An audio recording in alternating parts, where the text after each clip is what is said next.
Welcome everybody to Plainfield High School and Red Pride Foot Field for tonight's contest. Ladies and gentlemen, at this time, Decatur Central Hawks.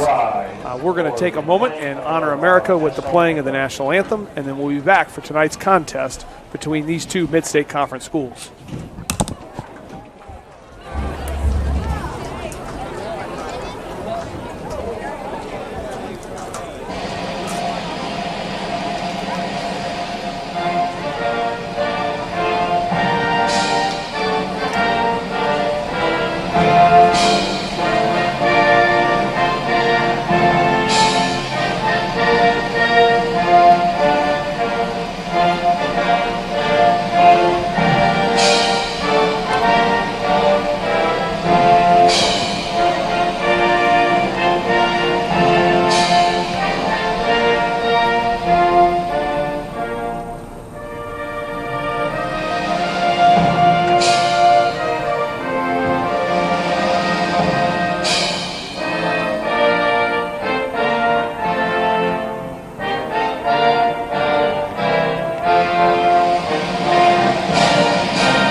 Welcome, ladies and gentlemen. What a beautiful night for football. I'm Brent Schwannekamp, assistant principal here at Plainfield High School, and the play-by-play voice of this beautiful live stream that we've been doing this season. Joined once again by John Utterback, social studies teacher, volleyball coach, former football coach, and about everything else around this coaching staff through the different years. The middle school wrestling, we go all the way down. John, how are you tonight?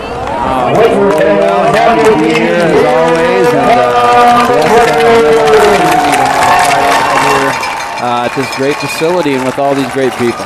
You know, it's homecoming here at Plainfield, and looks a little bit different. We'll have some homecoming festivities at halftime. What a great opportunity to honor the Marching Red Pride, the seniors before the game tonight. Just a really talented group that has really dedicated a lot of time to our school and our community, and great opportunity to honor them and their families tonight, even though they weren't able to have a marching season this fall. Well, I can tell you, Coach, nobody, I've said it a million times, nobody works any harder than them. Nobody puts any more hours in than they do, and you know, it's good to see them out there having a chance to walk across the track and be honored tonight. Absolutely. So out come the Decatur Central Hawks, the visitors from Marion County. Decatur Central comes in tonight 3-2. Overall, 3-1 in the Mid-State Conference. They're ranked 6th in the Coaches Association poll, 7th in the AP poll. They're the number 2 ranked in the Sagarin ratings in 5A football. They're coming off a loss, though. They lost last week at home versus Mooresville, 14-20. And they travel in with their head coach, Kyle Enright, to take on Plainfield. Plainfield today is also at a 3-2 and overall in the season, 2-1 in the Mid-State Conference. The Quakers are coming off back-to-back victories, traveling to both Perry Meridian and Greenwood. They beat Perry Meridian handedly, 42-7, and beat Greenwood last weekend 38-5 or 38-35 in a very, very close, hard-fought game. And the Quakers are getting things rolling here as we hit the second half of the season. Quakers are playing well right now, and you know you got to feel like Decatur's coming off of they're going to be a little bit hungry tonight. You know, after losing last week, so it should be a great opportunity for our Quakers to see what we're made of tonight. Well, records can be deceiving. Decatur has 2 losses. Their first loss of the season came week 1 versus the best team in 6A football and probably the best team in the state of Indiana right now, Center Grove. Mm-hmm. And last week they lose to 4A number 1 Mooresville. Yeah. And so 2 really, really well-coached opponents, and definitely Decatur is probably better than their 3-2 record indicates. Pardon me. Coming in tonight, Decatur Central's offense is really runs through their quarterback, number 12, Peyton Horsley. He's their leading rusher as well as their leading passer. Accounts for about 263 yards of total offense every night. He does a lot of good things. They have a lot of ancillary pieces on offense. A lot of different guys are going to touch the ball, catching, running, all kinds of different things out of the backfield, and they have a lot of really good skill players and are good up front on offense. Yeah, they do. You know, I talked to some of the guys, some of the other coaches for us, and they said it's kind of the same thing. They have a lot of guys that can get their hands on the ball and do some things that make them pretty dangerous. Quakers come in, again, led by Juan Nieto, who's pushed his rushing average over 100 yards, up to 104 a game after several really strong weeks. First 2 weeks, it took a little bit for Juan to get his legs underneath him, and then, man, he's really taken off the last 3 weeks. Moyers is averaging just under 200 yards a game passing, and that puts the Quakers' total offense, well over 300 yards a game. All right, looks like we got Nichols with the ball teed up on the 40, teed up in the middle here. Typically we go to one side and try to pin him to a corner. This is a little different approach for Nichols. He kicks the ball on the ground. It's a squibbler. Gets down all the way to the 10-yard line where it is recovered and then advanced out just past the 20. That's number 15 for Decatur Central. 15 is Jaden Evans, fullback and linebackers, a senior there. You're going to have to bear with me. The yellow numbers on white jerseys is going to take my eyes a little getting used to. And as a former coach watching that on film on Saturday mornings, I usually took about the third cup of coffee before I could really make out who was who. So, well, I think that's a smart plan by Coach Sloan there, the coordinator for our special teams, to not get the ball to certain people. And, he kicked it to the side, and it didn't get him a chance to return it very much, which I think is a smart play. All right, Horsley is going to start under center. He has an I formation back behind him. Goes to Evans. Ball's on the ground. There's a fumble there on the exchange. Excuse me. And Evans coughs the ball up. That's a nice 4-yard loss there on the exchange. And the Quakers will have them pinned deep here, 2nd and 14. Well, that was an opportunity for us. I talked to a lot of people, and that's the equalizer. You get the ball on the ground, turn over, and get one back, and anything can happen. All right. We go back into the shotgun with Horsley. Tailback right behind him, shifts to his left. I think you got to look out for number 11 here, the slot.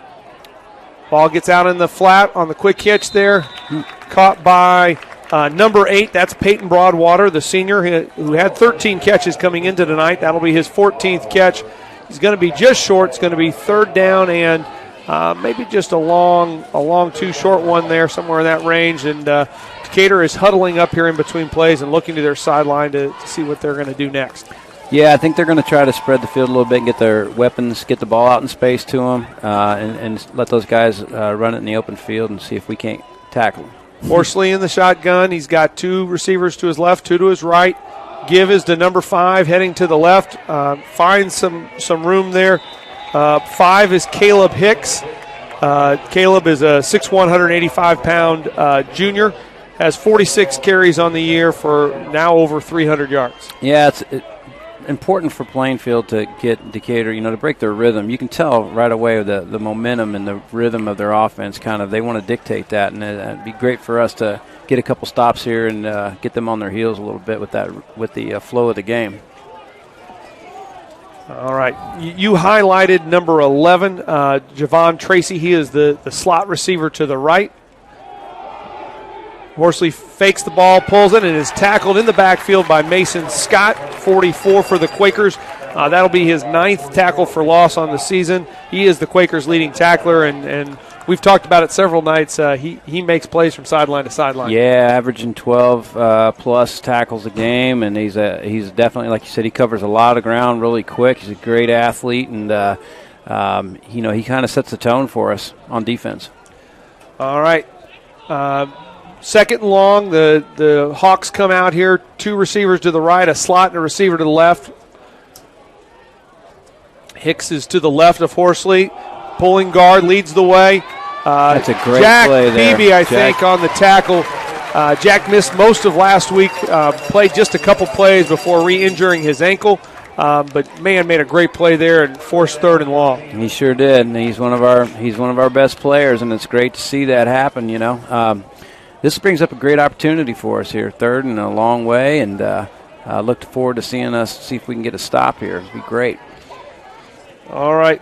Quakers bring in a sub package on defense, including freshman Landon Drennan. We saw some of Drennan, an outside linebacker, last week. He's here to the left. 3 receivers to the left for the Hawks. Looks like Evans is in the backfield this time. Quick throw out to the left. That's Hicks. Got a great read on that. Man, that's a great job. Herbeck was right there. Incomplete, I think, if not, caught for no gain. Right. Didn't fool Hunter Herbeck. He was on it. Absolutely not. That was an incompletion. They blew it dead. Here comes the punt return team in. The quarterback, Horsley, is the punter for Decatur, which seems to be the trend everywhere now. The Quakers use that a lot, too. Yeah. And so here goes Horsley. He's back. We've got Herbeck deep to return for the Quakers. Ball's on the right hash here. Go a tight punt formation from Decatur. Good snap. Horsley gets a good foot into it. Herbeck looks like he's going to get. Yeah, he's got some room here, Coach. Gets it clean, gets going vertically. Makes a guy miss and advances the ball. Man, out across the 45. That's a good hard run. Man, nice job making a guy miss, and that looks really, really nice starting position here for our Quakers. Well, you get the ball in the seniors' hands out there, on homecoming night, and good things can happen. He ran the ball really well there and got us another 2 first downs out of that. Absolutely. That's in a game like this, the turnover margin is going to be huge. The field position is going to help the Quakers whenever we can get it. So here we go. Quakers come out. We're in a pretty unbalanced set here to the left. We've got an extra lineman in the game as well. We're going to move. We're going to shift some guys pre-snap. Hessong is now to the right. Goes in motion, fakes, pulls the ball, gets coverage. Throws it, tries to complete it to Vanderbush into pressure, and looked like Tracy was right there. We've talked about it's hard to roll to our left and throw, and they had sniffed that one out. Yeah. The Quakers have used that. They used it last week, getting Vanderbush to kind of come across the formation and leak out in the flat. Tried to get Hessong in that same situation there, and Decatur was ready for it. Well, it's a good idea, but you got to know when to hold him, when to fold him, as they say. Vanderbush is a great athlete, but he's going against a great athlete there, and Tracy, who saw and read the play, made a good read on it. All right, Quakers go 2 receivers to the left with Woodard as a slot to the left. Nieto is behind Moyers in the pistol. Takes a snap. Nieto tries the left-hand side, cuts it back, doesn't find much room, picks up 3 yards, going to be 3rd down and 7 or 8 here on the right hash mark.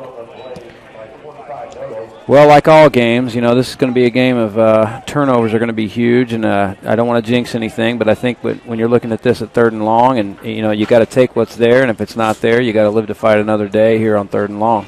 Well, definitely a place for maybe a screen or a shot down the field.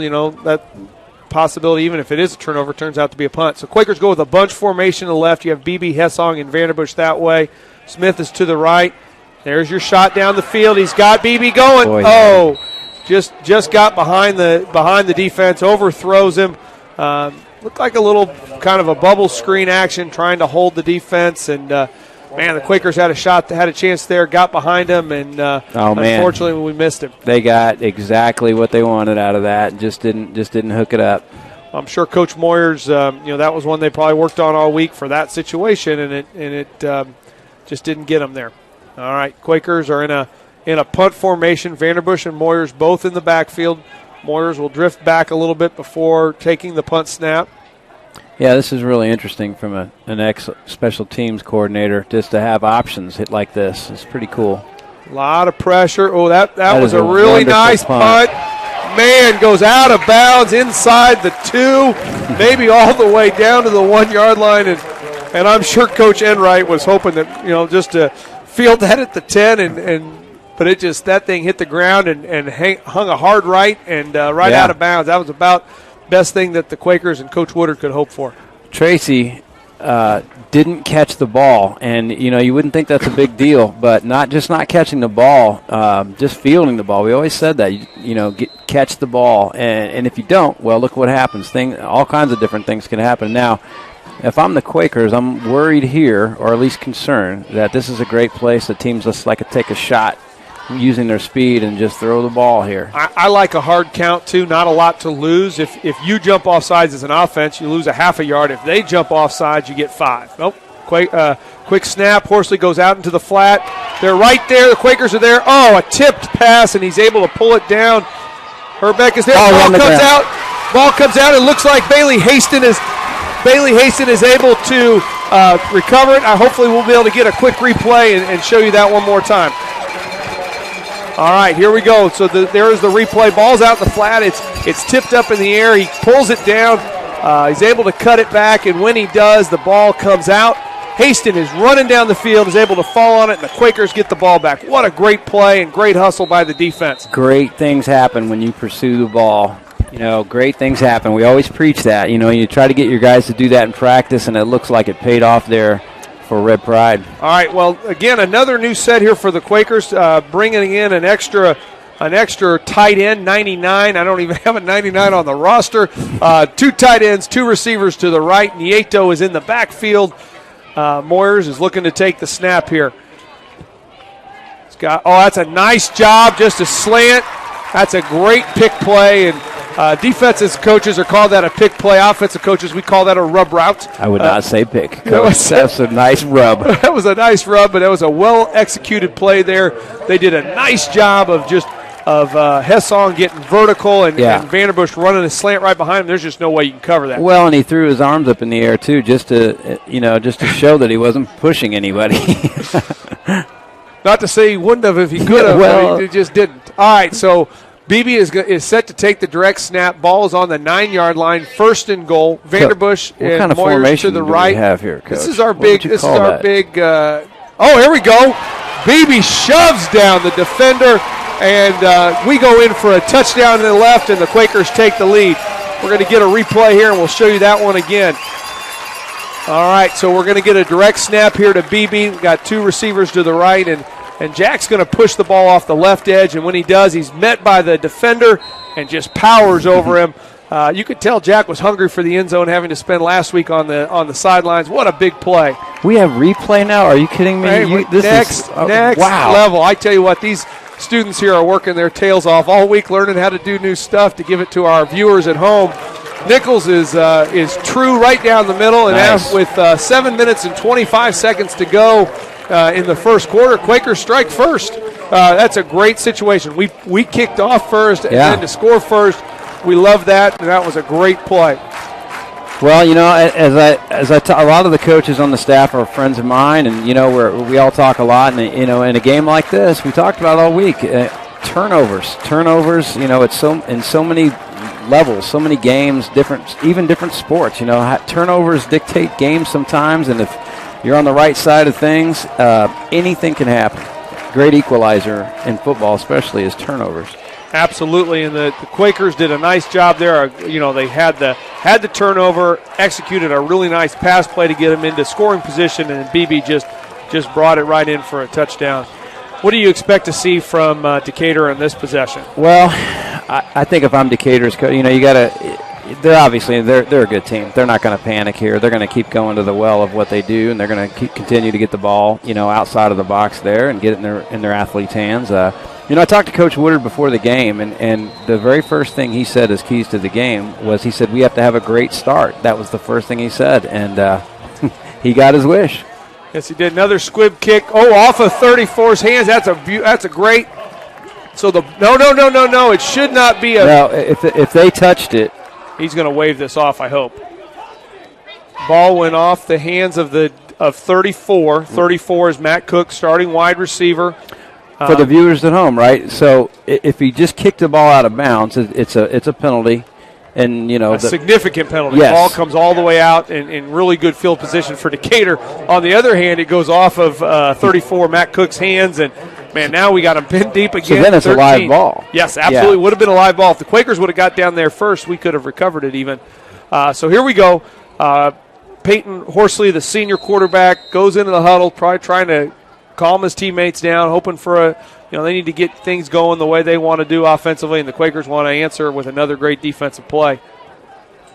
There's Hicks taking the ball, going to his left. I'll tell you, Jack Beebe is having a heck of a game. He just turned that play in there and didn't let him get outside the box. It'll be interesting to watch Jack just to see how that ankle holds up as the game goes on. But he's getting a lot of great ball's coming to him, and on offense, he made a nice run. Defensively, he's made a couple big plays, and I think he'll be. I would be interested to see what his pursuit, what's his motor like as he's got. Looked pretty good there on the absolutely, absolutely. I hope that continues. Pass here, Horsley fakes the bubble screen, comes to Cook, and he's able to catch the ball for the conversion. Just a nice little kind of a flood route. They had the bubble route to hold the corner, and then they worked Cook in behind him.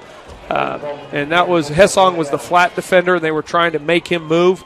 Hessong held a little bit on the bubble screen, as you would need to, and they were able to slip Cook in behind him for the completion. All right, so here we go. We've got 3 receivers for Decatur in here to the boundary. Running back in the pistol behind Horsley. Goes straight ahead.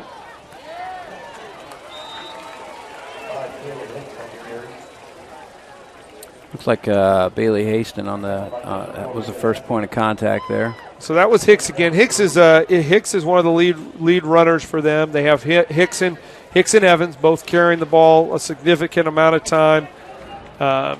Horsley has been a heavy ball carrier for them. Not as many designed runs for him yet tonight.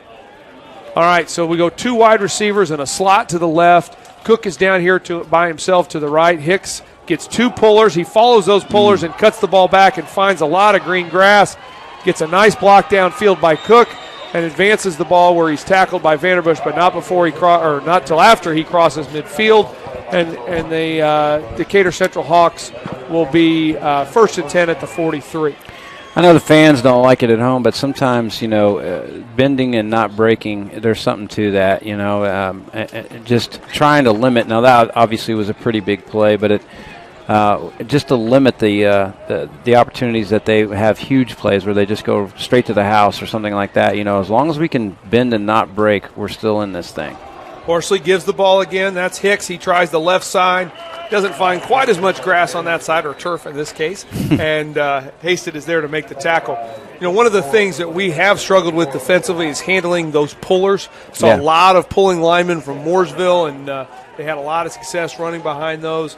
Talk about that as a linebacker. What does a pulling lineman do? And let's talk first about a pulling lineman. That means an offensive lineman from the left-hand side of the formation takes a step into the backfield and runs around the formation to the right side to lead the ball carrier. Yeah, it allows them to get a big head of steam and come around the corner and try to knock you on your butt. But as a linebacker, if you can follow those guys, they are a key that takes you directly to the ball. I don't know if he made that catch, Coach. I think he did. Okay. I think he it was did. A nice that was catch. A really nice throw down the field and catch by Peyton Broadwater. We're going to show it to you again really quickly and see if we can see what happened. Looked like he was going straight down the field there to the left, and Quakers are playing a cover, kind of a rolled coverage there, and they have quarters over the top, and the guy was in great position. I think he was able to, good throw, and Broadwater was able to get his feet in bounds or get his foot, which is all you need in high school football. And here we go. So it's going to be 1st and 10, ball just across the 15. Little motion from left to right is Evans. Ball is given to Hicks. He tries the right side, puts his foot in the ground and gets vertical, pushes the ball all the way down to about the 7-yard line, where it'll be 2nd down. Well, I think, too, you can see this is pretty plain for the viewers at home. Right now, Decatur is controlling the line of scrimmage. They're getting a lot of push. Our guys look a little, they're sucking a little air up front. And you can see that, at least in the last few plays, that battle looks to be being won by Decatur at the moment, and that's not good for us. No, and I think you can tell the Hawks are big up front. Yeah, and we're playing with 3 down linemen like we always do. We've got those 2 outside linebackers, 2 inside linebackers, and we're trying to bring the pressure to him. There's Hicks again. He tries the middle. He's able to get enough for the 1st down and bring up 1st and goal for Decatur. Like you said, Decatur's having success running the ball here. I think we'll continue to see that from them, especially as they get down here in the red zone. But it does, it's a smaller field. It is easier, harder to throw the ball. It does get condensed, and that does make it harder as a play caller to kind of find those openings. Yep. All right, so we see 2 receivers. This has kind of been standard formation again, 2 split receivers in a slot. Horsley tries the left side. That's a speed option play. He attacks the end And that was 52 for us. 52 is Damian Golden goes out to the pitch man. Horsley put his foot in the ground and got vertical and made a 4-yard touchdown run for Decatur Central. With 3 minutes and 4 seconds to go in the first quarter, Peyton Horsley answers for Decatur, and it's now 7-6. Out comes 31 Jackson Galovic. He's 19 for 20 on PATs. Only one field goal attempt so far this season that he missed. Chaiku Diallo is in for the hold. That's number 6. Snap is back and good. Galovic is true straight down the middle. So that'll push the score to 7-7. And the Quakers will come back out here on offense and try to answer. What do you as I think of what the Quakers did on the last couple drives, they're doing a nice job throwing the ball. But they have to, I'm definitely needing to keep Decatur Central kind of off, keeping them on their toes and not letting them expect what's coming for sure. Well, yeah, you're right. And I think, you have to understand that, we got a turnover. We got our turnover. We took advantage of it, and that's good. We can't rely on that as a game plan. You got to hope that it's there. But at the same time, we got to come out and do our part to control and control the line of scrimmage, limit turnovers, and continue to do what we do. I thought it was interesting on the last play there on the touchdown. It was a really good call by Decatur. They put Ethan Monday in a tough spot, and it was very tough to try to read two guys and to play two guys, and it was a good call. And I like to see the next time that Decatur has the ball, if we can be a little stiffer and a little tougher up front with our down linemen and see if we can control the line of scrimmage. All right, so here's Galovic to kick it off. Straight ahead kicker. Is that a toe basher? Yeah, really straight ahead, straight on kicker, not that soccer style kicker we see so much anymore. Vanderbush on the return brings it out to the 24-yard line where the Quakers will take over. So here's an interesting fact, Coach. Yeah. We've got 4 coordinators in this game. 2 offensive, defensive coordinators for both teams. Good. 3 of those coordinators went to Hanover College. Oh. All 3 same fraternity. Different years. They were different ages. Coach Moyers for the Quakers, Coach Stewart for the Quakers on defense, and then Max Gooden, the younger defensive coordinator here for Decatur Central, also a Hanover College Panthers. So. Mr. Schwanenkamp, you never cease to amaze me. The nuggets, the trivia nuggets that you find. I enjoy these things. There goes Nieto off the left-hand side. Big gain. Oh. He was down. We're fortunate there, but the ball has been a little loosey-goosey tonight from both teams, I think. It is both loosier and goosier than I want it to be when we're on offense. Yeah, we got to put that ball away, protect that ball. All right, Quakers going with Vanderbush in the shotgun this play. I like this, like a little variety. Nieto and Smith to the right. We got Hessong and Moyers to the left. Woodard is the slot to the right. No backs in the backfield. Vanderbush is going to try straight ahead. He's met by a wall of defenders. He tries to spin out of it. Maybe gets back to the line of scrimmage, but that's it. A little change up there, just to throw a little curveball at Decatur, give them something different to think about and to plan for. I'm telling you, the Quakers did a nice job last week. You got some snaps of Vanderbush taking the snap from center. We had some snaps of Hessong doing that. If BB wasn't available, if he would have been, he probably would have too. There aren't many teams that they get 4 different guys taking snaps during the course of a game like the Quakers do. Nice hard count. Looked like maybe we might have got the Hawks, but referees don't think they crossed the neutral zone. It's not like college football where you can cross and come back. In high school football, once you get in the red zone or once you get in the neutral zone, it's a penalty flag. They're bringing some heat there. I think the long count was about to force a delay of game, and the Quakers are able to get a timeout. Well, and at least, I don't know if you saw that, just before the snap, we saw that Decatur was bringing some pressure, and that at least gives us an opportunity as coaches or the guys up in the upstairs to account for that and plan for it and maybe scratch that play or at least block it differently or pick up that blitz that's coming. Well, sometimes a blitz can be a blessing offensively. You get the right play dialed up, and you've got, when you put together a call sheet as an offensive coordinator, you've got a section that, hey, these are our blitz beaters. If we're getting a lot of blitz, these are the plays, quick throws, screen passes, perimeter runs, things that get outside of that pressure. And you've got that box. So Coach Moyer's probably taking a look at that, seeing if there's something in that box on his call sheet that he likes. Yep. And that's the work the coaches do that the fans don't see. It's not just randomly picking plays. They spend all weekend long watching film, breaking down the opponent. What do they do in different situations, and then dialing up the calls that they like the best versus those defenses in those situations. Yeah, it's not just you're exactly right. Sometimes it's frustrating to hear people talk about it sometimes when they think it's no, there's 100 or so hours of work that's gone into these calls, and sometimes they don't work, though. There's the pressure we talked about. There's your screen. Ball is attempted out here to Nieto on the screen to try to match the pressure. That was number 3. That's Tank Stevens on the pressure. Tank Stevens is the brother of Tommy Stevens, former Decatur Central quarterback, went to Penn State, matriculated through Mississippi State all the way to the NFL and the New Orleans Saints.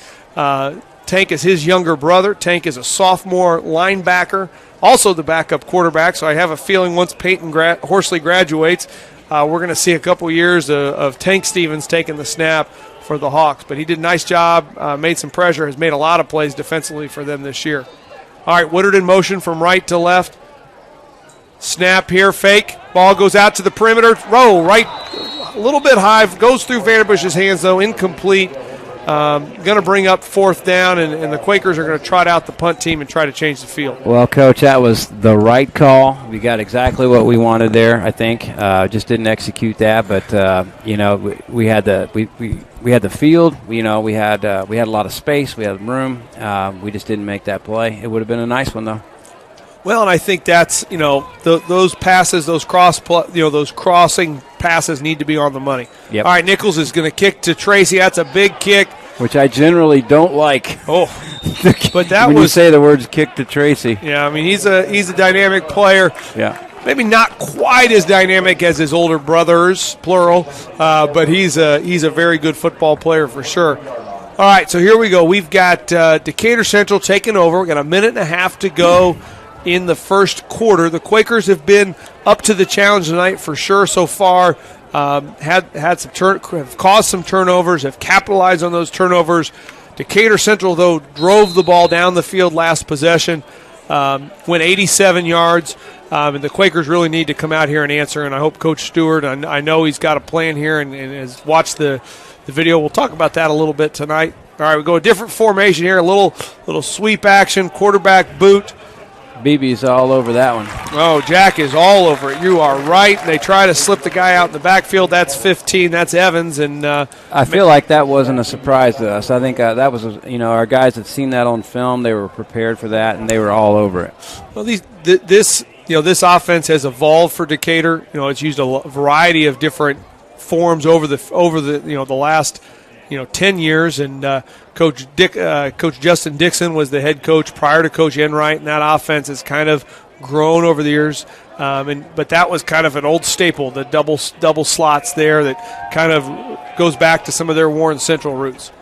All right, here we go. There's Hicks to try the left side. They were able to pull the slot through as the lead blocker that time, and got a long gain, explosive play almost there for 9.5 yards. Yeah. It's going to be really close. Refs are going to take a timeout and look at this. Well, I feel like we had a lot of red jerseys at the point of contact there, and like you said, though, it was definitely a powerful, explosive play, and Decatur had a great surge there, especially. I didn't catch who was running the ball there. That was Hicks again, number 5. Hicks, he did a really good job kind of getting his pads low and running behind those pads. All right, it's going to be 3rd and short. You don't see this as much, and we talked about this in the past. We don't see as many measurements now with the hash marks and the turf fields. It's much easier for the officials to eyeball. They weren't certain on that one, so they brought the chains in, and then they used the chains to bring the ball back to the hash marks and be accurately spotted. You saw that there with the official marking on the chain where the ball was. So here we go. Horsley had a chance to go over the sideline, talk to Coach Enright and see what the play call is going to be here. Quarterback of his size, I wouldn't be surprised. I don't know if quarterback sneak is in their repertoire, but they can do any call. He is going to go under center here, double wings. He has the fullback behind him, and he tries the right side, and Man, great surge. That's an 8-yard quarterback sneak, and maybe some fans at home go, "Why don't you run that every play?" But that was a really nice job, and that's an easy play, and to get the ball. And Coach Mincer joined me at Perry Meridian the last time we did a broadcast. Talked about, hey, if it's 3rd or 4th and short, why do you go in the shotgun? Why do you turn around and hand the ball? Why not just go straight ahead? And Decatur must have been listening, and they took Mr. Mincer's advice and got the first down and brought us to the quarter. We're going to go to a commercial here very quickly in the quarter break, but when we come back, Decatur Central will have the ball, and it will be 1st and 10 for them. Being a licensed sports official is a great way to make a positive difference in the community and support the over 160,000 Indiana student athletes that participate across 22 IHSAA sports. Sports officiating allows you to stay connected to the game, become a role model for our young student athletes, earn extra money, and support the patrons and communities of our IHSAA member schools. To learn more about becoming a licensed IHSAA official, log on to ihsaa.org/officials today.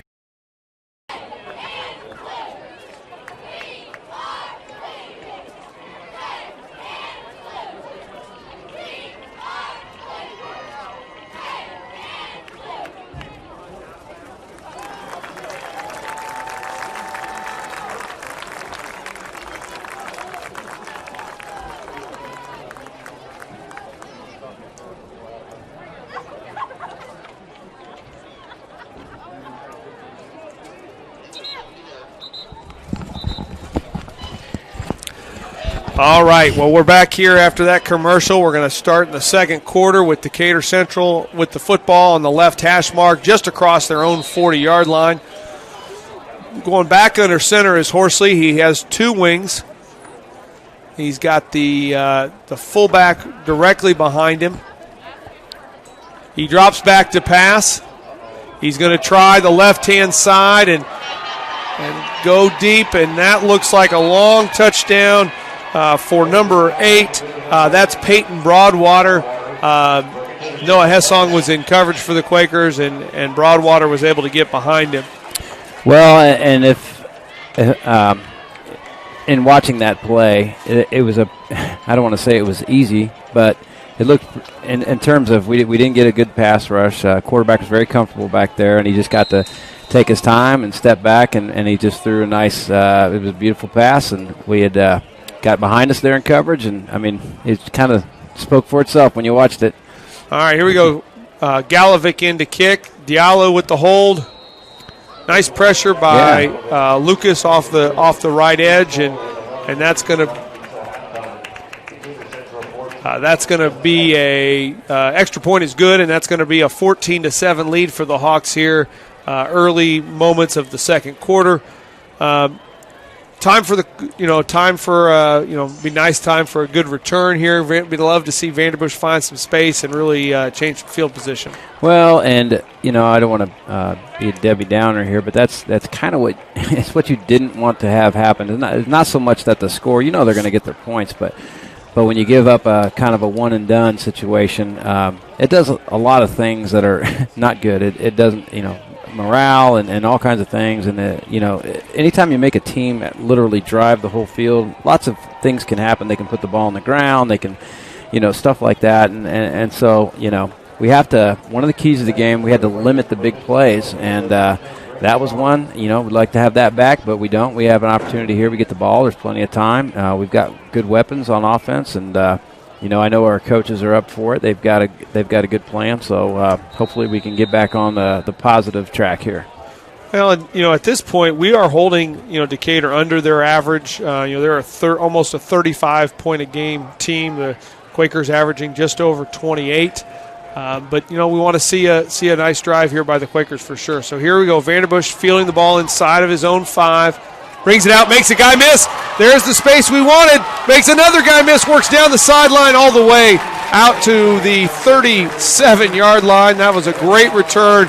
And, had some great blocks, but, man, he had to make some guys miss in space and did that very easily. Yeah, he had 2 Hawks just sitting in open field just kind of waiting on him, and that was a great athletic play, little sidestep there, and he gave himself a little window, and he sure did use it. He got another probably 20 yards out of that. All right, Quakers are going to go with 10 personnel. That's 4 wide receivers, 1 running back. Woodard goes to the sideline. We have a bunch formation to the left, 1 receiver to the right. That's Caden Smith. Going out to the bubble to BB. Got 2 great blocks on the perimeter. Pardon me, that was Hessong. Yeah. That was Noah Hessong. That was a nice catch. He had BB and Vanderbush leading the way on the blocks. And he made a little for himself, too. You saw, he had I don't know if they can see it on TV. He used a straight arm out there a couple times, and he pushed a couple guys off, and that's nice to see. Well, the Quakers have 3 wide receivers who, when they have the ball, they are running backs, and they make guys miss, and that's why we snap the ball to them directly in the shotgun. I think that's obvious. All right, Quakers go 2 receivers to the right with Woodard as the slot to the right. Both Hessong and Vanderbush are down here. You have Smith to the top of the screen. Coach, what do you see them doing here? When they stop and look to the sidelines, what are we trying to do there? Well, we're taking advantage. Here we go. Nice run by Nieto. He gets in the open field. Away. Tell him to put the ball away, Coach. Yeah, we want to keep that ball tight, but he does a really nice job. We're going to show you that again. Just watch him hit that hole and look at the work that the guys up front do.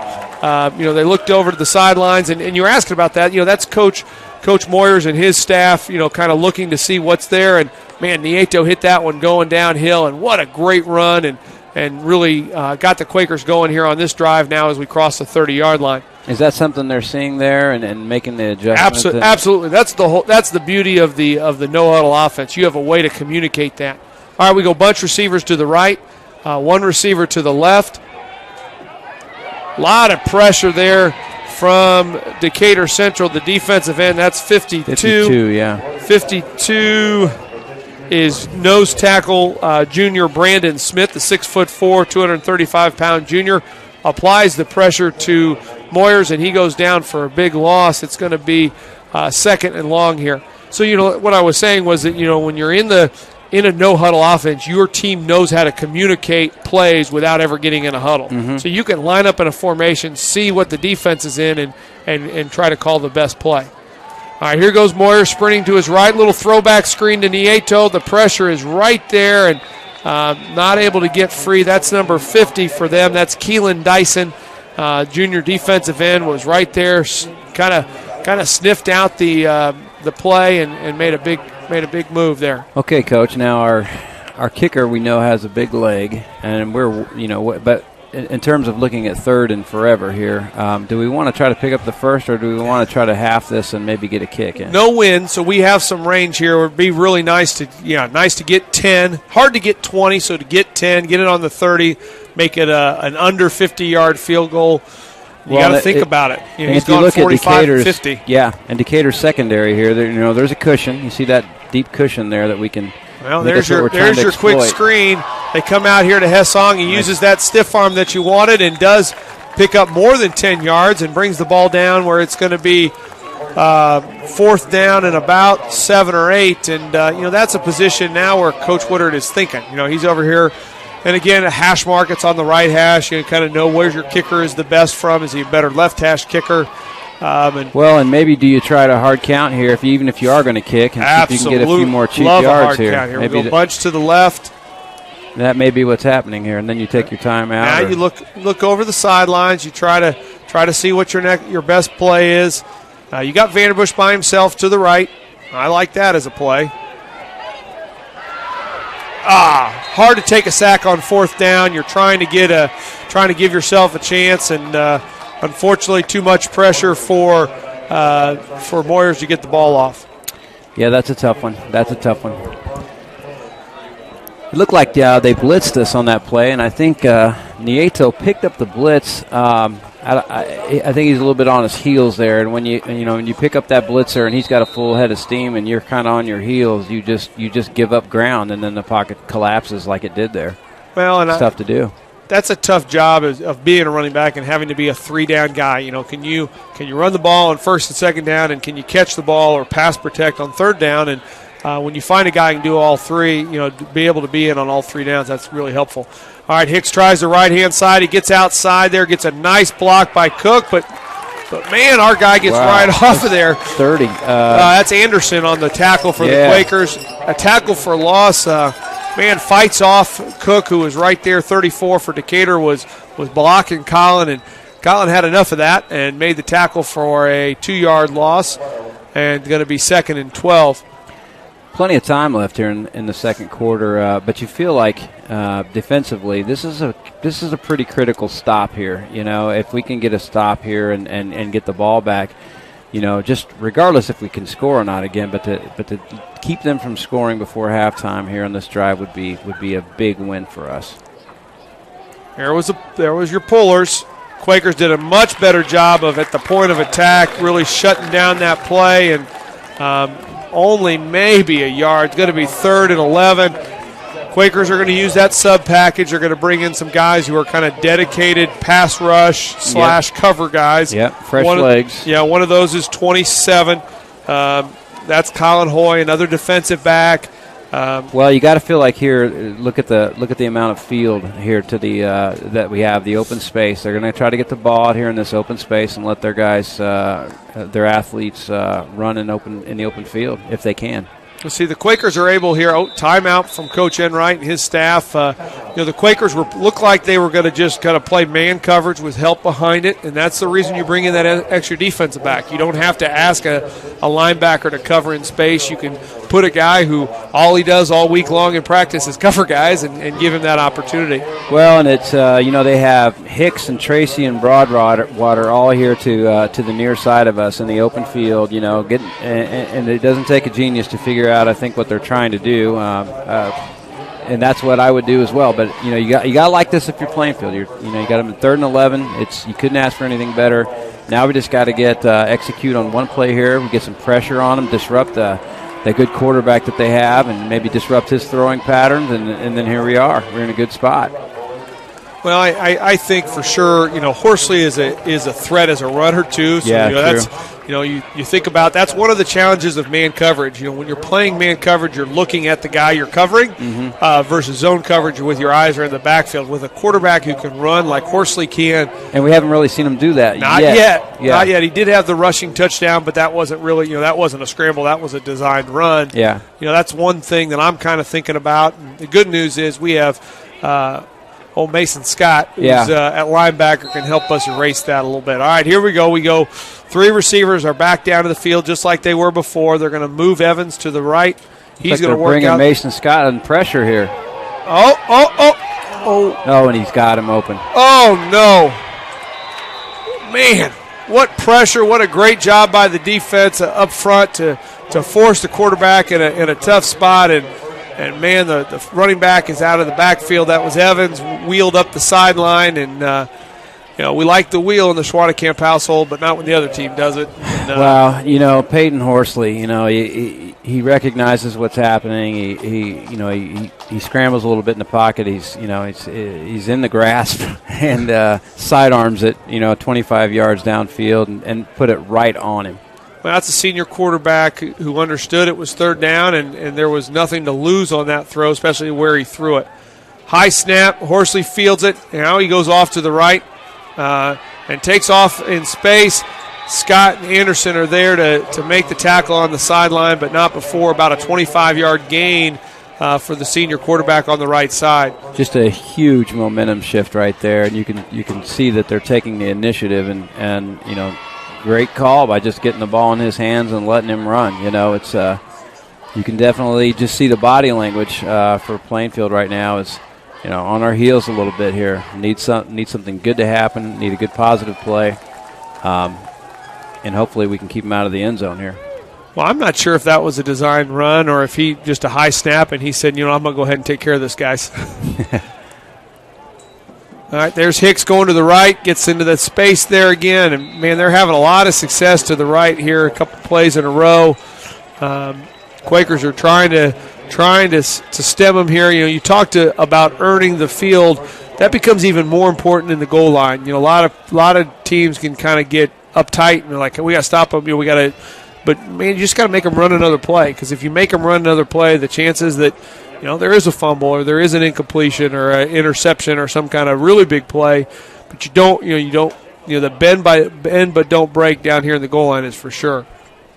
All right, Horsley has a running back right behind him. He's going to run to the right. That's the same play that scored the touchdown, the last touchdown by Horsley down at the on the south end zone. They run the same play to the right this time. Yeah. Nice athletic play. That's just speed option. So speed option is a two-man option where the quarterback or the running back being the potential ball carrier is different than a triple option where there's a third potential runner. There, Horsley is attacking the outside linebacker or defensive end, the last defensive man on the line of scrimmage, and he's going to make him wrong. In that case, he gave a little juke out, making the defensive end, the outside linebacker, widen to the pitch man, and that's all Horsley needed. He only needed a couple yards, and he knifed in there and made that play, very similarly to what he did down the goal line. Option football is hard because you got to defend the quarterback, different than just, if the quarterback turns around and hands it off and takes pictures, it's a lot easier to defend. In this case, couldn't do that. Well, and if you notice as well, there's a pattern that's developing here, and that is Horsley with the ball in his hands. Good things have happened for them anytime that the ball has been in his hands, and as you see that's kind of the way the game is going, is the way that Horsley is taking it on offense. So Plainfield's got to come up with an answer, and we've got 6 minutes here in second quarter and an opportunity. Like I've been saying it all night, we've got weapons. We've got guys that can do it. And if you answer here in this next 6 minutes, then the game is anybody's game. Well, Quakers are going to get the ball to start the second half, so this is a big possession. If we're able to get the ball and go and score, Galovic has it teed up here for Decatur Central. Oh, a little quick onside kick. The ball exits stage right. Did that go backwards, Coach? It literally went forward and turned right and came backwards. Those of you who watch football on Sunday saw a similar kind of spinning onside kick, but that one actually went 10 yards before being recovered. This one went about 7. That was ugly. And went out of bounds. It was those surprise onside kicks. The Colts fans know that sometimes those can do some damage, but here it may have shot Decatur Central in their foot because the Quakers are going to have the ball here after the penalty. Look at the field position there that we've got. I mean, it looks great if they can get an onside kick and recover it and everybody's hooping and hollering, but when it's not executed right, look at that. And here we are almost on the 40-yard line. Quakers go 2 receivers and Woodard to the right. Here's Nieto straight ahead, and boom, busts right through there, and man, he's hitting the ball downhill really well, and I hope the Quakers continue to ride old number 42 straight ahead. He's doing a really nice job. And I like this too. They're going quick. This is momentum. It's something that you can't see or feel, but it's an intangible thing. But there's definitely something to momentum if you can get it going. There's a 3-yard gain to Nieto going straight ahead, and the Quakers come in with a fairly prolific combo in Vanderbush, from Moyers to Vanderbush, and Decatur have answered that. They've tried to take him away. They've used some different players on him, and here now we're able to kind of get back to the running game and trying to get some yardage there. And now we're third and pretty manageable, 3rd and 4 yards with another run again by Nieto, and Juan's doing a really nice job. He's got a 5.7 yard per carry average, which is way up from where it was after weeks 1 and 2. And man, I really like. I think, Coach, you gotta give a little bit of that love to the O-line too. And there have been times that they haven't looked good all night. We had some breakdowns and pass situations, but I tell you what, you almost feel like when they know that Juan is getting the ball and it's a downhill run, they kind of get their ears pinned back and they perform in those situations. And they're one of the reasons that he's got 5+ yards to carry. Absolutely. So here we go, 4th down. The Quakers bring out the PAT team. You're going to have to sub in here. All right, old 77 makes it out there. Perfect. We got 11. Quakers are going to look here. Ball is on there. The holder's on the 33. That's going to be a 43-yard field goal. That's well within his range. Snap, hold, kick, great pressure. I think that made I it, think Coach. he got it. There's a 43-yard field goal. That's his third field goal on the season of over 40 yards. And man, Nichols has a live leg and that does was a nice good job. 53. Yeah, he is definitely, and you know, he passes the Chuck Schwadekiep test of making it look like a field goal for sure, and man, he gives it a ride. Well, hats off to Coach Sloan and the special teams units. You know, they don't get a lot of they don't get a lot of press. But I'll tell you what, you think about this year and for the Quakers, how much it's meant to have great special teams play, and that's one area that my hat's off to them. They're doing a really good job. They must be working hard in practice, and it's shown. Absolutely, they've done a really nice job on field goals and making those go and be a big part. I'm doing a quick look. You know, the longest field goal in school history is by Mark Server. Ah, yes. Back in 2001 versus Anderson Highland, a 54-yard field goal. I recall that very we well. haven't gotten into the 50-plus yard range yet for young Mr. Nichols, but he does have the 50-yarder to beat Tri-West, and had I think it was a 45-yarder going into the half.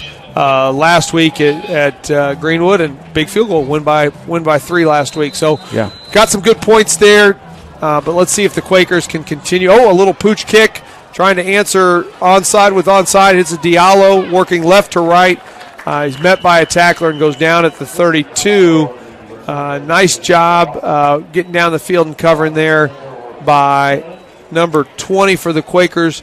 20 is Caleb Weigel. The reserve defensive back did a nice job running down the field, making a tackle.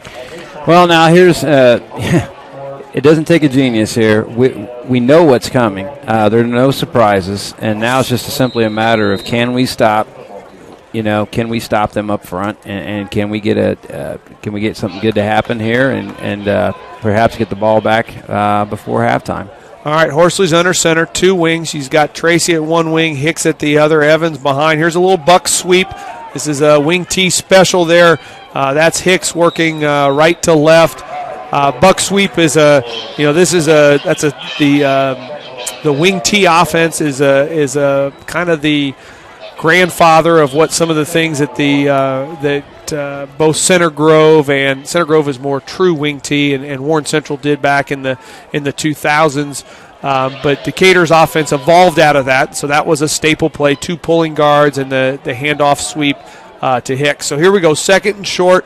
Now we're in the I formation. They started the game like this, under center. Play fake, quarterback is going to boot. Looking for the throwback. And it was wide open, Coach. They had it. He did a nice job. They sold it really well. Did a good job working from left to right. Horsley set his feet and just overthrew him, thank goodness, because Hicks was going to catch it and have some room. Yeah, Hicks, that was something that there's a few people breathing a sigh of relief that he didn't make that throw. But they set it up well and nearly pulled it off. Stops the clock, though. It does. 3 minutes and 24 seconds to go in the half.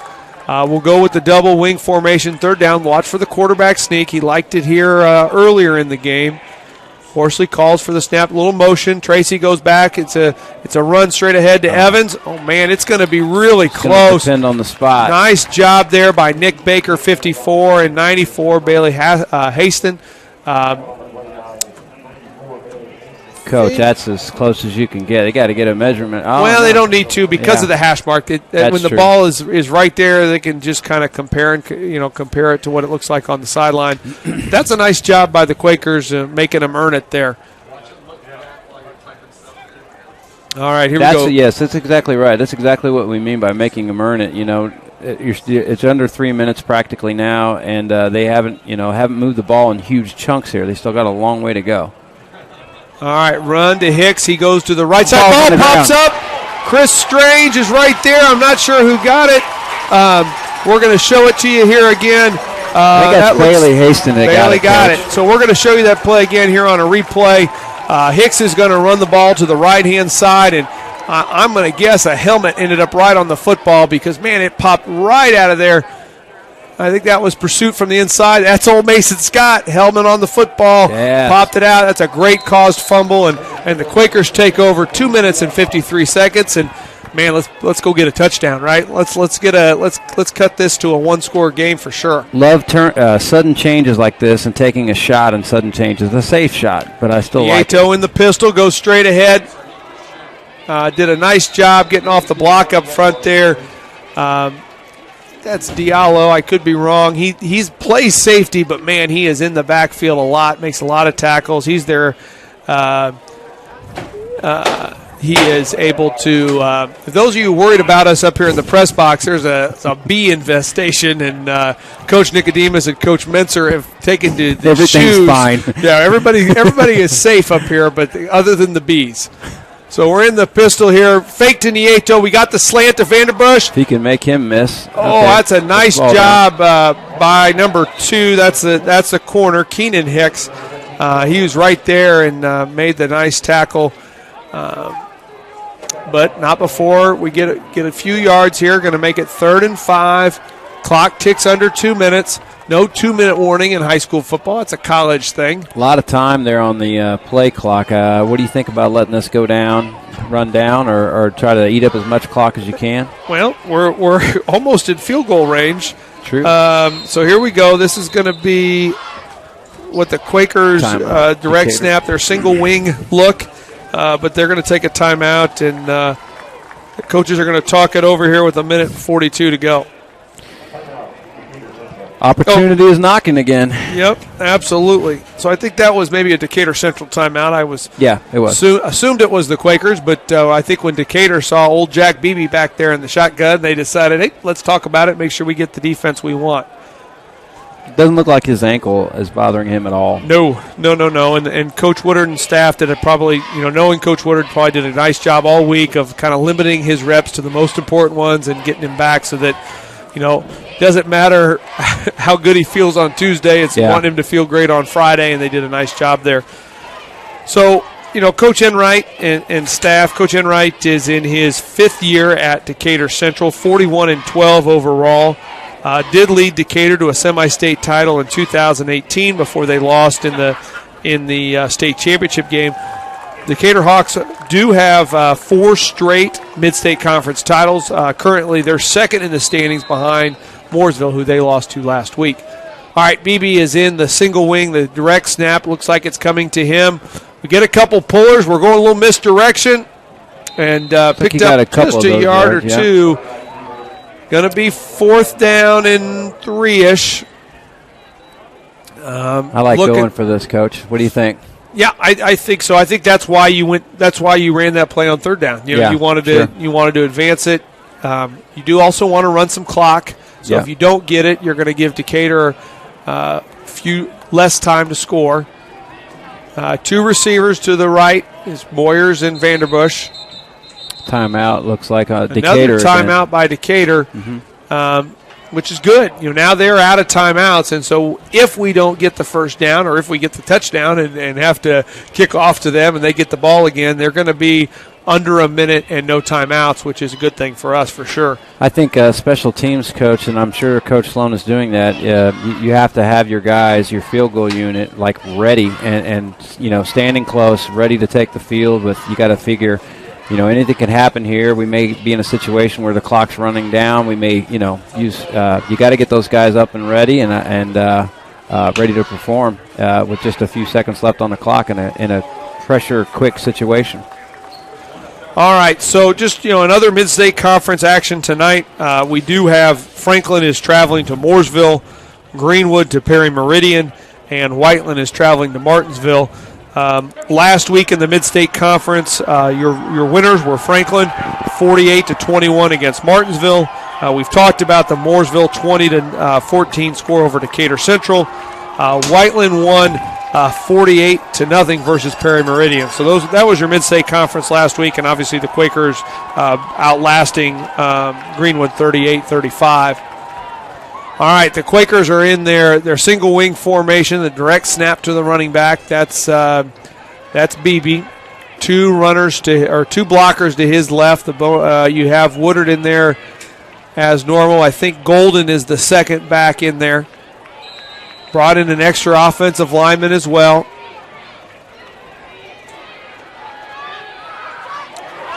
BB slips through and gets the first down.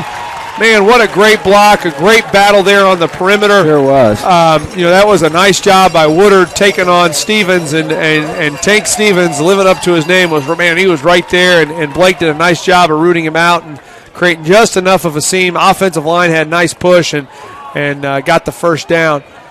All right, so Quakers go with 2 tight ends. 99 is Connor Riggins to the left. We're going to pass protect here. Warriors goes down, working to his left. Here, was unable to get his feet set. Under 35 seconds to go here. Quakers are hurrying up.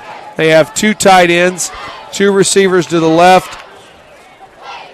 Warriors takes the snap. Ball is incomplete. 22 seconds remain for the Quakers. 2 timeouts. I think part of that was potentially getting the ball to the middle of the field. I don't know. That was probably in their mind somewhere. We need to get the ball to the center part of the field so that we can kick this long field goal. And that unfortunately, that sack was really what pushed us out of field goal range. Yeah. We were sitting at a 45, 46-yard field goal, and now we're looking at a 52-yarder. So, yeah. and you're not going to beat Decatur Central with field goals. I mean, you've got to go get touchdowns, but with 22 seconds, you're getting a bonus possession here after the fumble. Man, it would be nice to get any points here, and to cut it to 8 points would be a big play. But right now, Coach Woodard and staff is just, how do we get anything? Yeah, sure. Well, and you got to figure we got a couple timeouts, right? Yes, sir. Plainfield does. So, I mean, we can run the ball here. We can, you got to figure that Decatur is going to play something a little soft behind it. They're not going to, so we may have an opportunity to run the ball. Fans may not like that, but to get it, break off 10, 15 yards here, something like that, and get the ball down, call timeout, and get our field goal in. So let's talk about clock management here. 22 seconds. If the Quakers are able to complete a pass past the first down marker, the clock will stop until the chains move. So that's where you'll see teams run up and try to spike the ball quickly and save that timeout. Especially in a situation like this, the Quakers aren't going to get 4 more plays after this play with 22 seconds. No. So wasting one, if you will, to spike the ball is really not a waste. Might be a good option here if we're able to get a big play. But you do have to get everybody up and set. So if you're looking at the box there, the middle part there, you can see how soft it is from Decatur. Looks like there's an opportunity there. We're going to throw the ball here and see if we can get our guy up there. Hessong gets tripped up, but no flag. It's going to be 4th down now after the sack and the 2 incompletions. 17 seconds remain. So now you have to go for the first down here. Yep, absolutely, yeah. Field goal is not an option unless we make this. So this is a tough call, right, for an O coordinator? Yeah, I mean, this is, and they're bringing a lot of pressure. Coach Moyers has answered the pressure problem by playing with the 2 tight ends. He's keeping both Riggins and Woodard in to pass protect, and then is then using also Nieto. So it's a truly an 8-man protection. An offensive team crafts their routes, and you have to match pass combinations with protection. So, when you have, in this case, you're going to run a 2-man pass route, you're going to use 8-man protection, and your 1 quarterback throwing the ball adds up to 11. You'll see teams at the college and even sometimes at the high school level, definitely the pro level, they'll run 5-man routes where 5 different receivers are in the route. Yeah. When you go 5 receivers, 1 quarterback throwing, that leaves only your 5 linemen to pass protect. Well, and those 5 receivers are very fast individuals, and they have, they can do more because they can cover so much more ground and do more things, and it's harder. You just don't have that kind of time really, usually in high school. Well, and that's the trade-off, right? When you only run a 2 receiver route. That makes it a little bit harder. So now this time the Quakers are going to go 2 receivers to both sides. You got Vanderbush to the top with Hessong, Beebe, and Springs to the right. Nieto in the backfield. I like Beebe down here. Here comes some pressure. Works the square in, cut to Beebe. A little razzle-dazzle. Fumble. The ball is on the ground. Get him down. All right, good job by the Quakers. Nice little hook and ladder play. Yeah, it was a good idea. It really was. Good in concept. Let's we'll see if we can show it to you here quickly again. But that was a nice job of trying to create a play. No, that's the last one. That was the fumble. So we'll go back live here, and when we get back live, we'll just kind of talk about it. So what the Quakers were doing, they were running an in cut from the right hand, from the bottom of your screen there, and that was Beebe. He caught the ball. They brought Hessong from the other side. That was designed, right, Coach? Absolutely designed, and nice job by Coach Moyers to have a play for that situation. That was the right play. It was perfect, well drawn up. 4th and 25. You don't have too much for that or whatever it was. And that was a nice answer. So here we go. Horsley in the gun, 5 wide receivers. He's going to drop back. Pressure coming for the Quakers. Fumble here nice job by Beebe with the sack, and we'll go to the half here with that sack. 21-10, the Hawks leading. Now, when we come back from the half, we will have the Quakers receiving the kickoff. So we're going to have a little homecoming action, I think, for you after a couple commercials. That water, you're going to want to look for weeds, sunken structures, down trees, stuff like that. And let that breeze tell you where you want to go. Windy days like this, those bait fish will come swimming closer to shore. They'll bring the big boys with them, those bass and those pike. Now, they like cooler temperatures, so you ain't likely to have much luck. You're good at giving fishing advice. We're good at your insurance. Start with Indiana Farm Bureau Insurance and stop knocking on wood. Days have always been with live bait. I'm Matt Wolford, president of the IHSAA Foundation, and we need your help. We need your help so the youth of our community can develop advanced leadership skills. We need your help giving high school administrators and coaches the instruction and insight they need to be better role models and teachers. To learn more or to make a tax-deductible contribution, go to ihsaafoundation.org. You'll not only be contributing to the foundation of the IHSAA, you'll be contributing to the foundation of our community. Never miss a big game by downloading the IHSAA TV app for free on any device. For your iPhone or Apple TV, check the App Store. On your Android or Android TV device, load up the Google Play Store. Have a Roku or Amazon Fire Stick? We have the app for you. Check us out on Facebook Live, Twitter, or YouTube Live by searching for IHSAA TV. Or as always, click to ihsaaTV.org for quick and easy access to your favorite IHSAA live and archived events.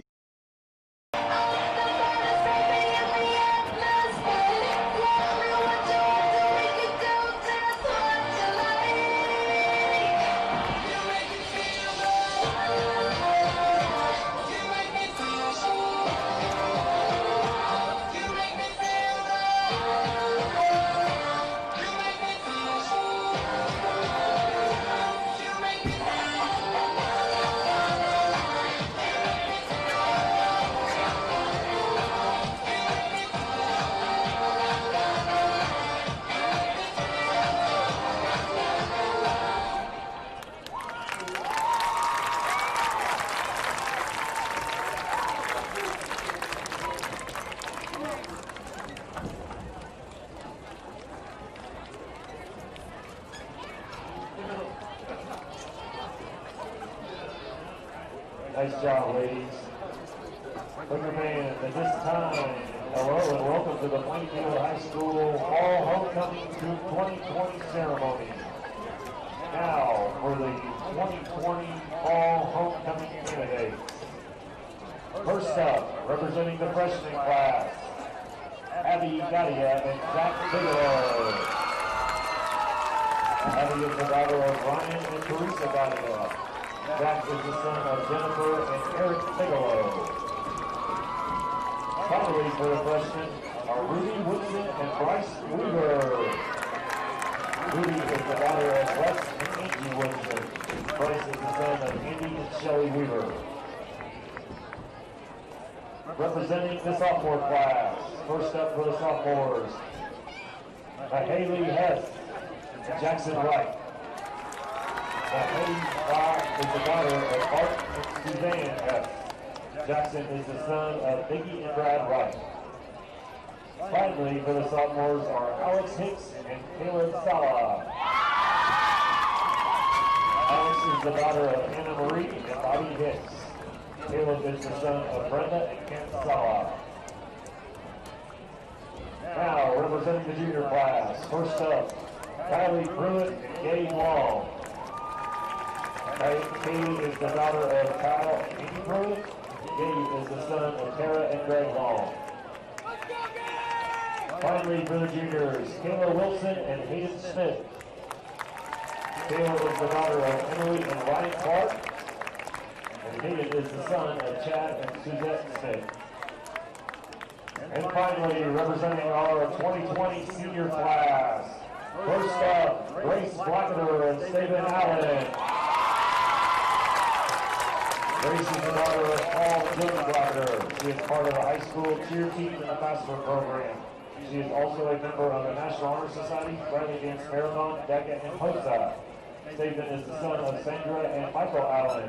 He is a member of the cross-country team and track teams, FCA, Heat Club, Bradley Dance Marathon, Athletic Leadership, and Euchre Club. Next for the senior class, Olivia Berkmeyer and John Nebraza. Olivia is the daughter of Doug and Lori Berkmeyer. She is a member of track team, National Honor Society, and Spanish Club. John is the son of Christine and Kurt Blossom. He is the student government vice president, FCA service team for 4 years, has participated in varsity baseball, and the president of Unbreakable Athletics Powerlifting Club. Finally, for our seniors, Lily Falkenberg and Michael Reynolds. Lily is the daughter of Erica Duncan and Joe Falkenberg. She's involved in Spanish Club, Bradley Dance Marathon, a student ambassador, has played varsity soccer for 3 years as well as club soccer. Michael is the son of Tim and Rosemary Reynolds. He's a member of both the varsity basketball and track teams.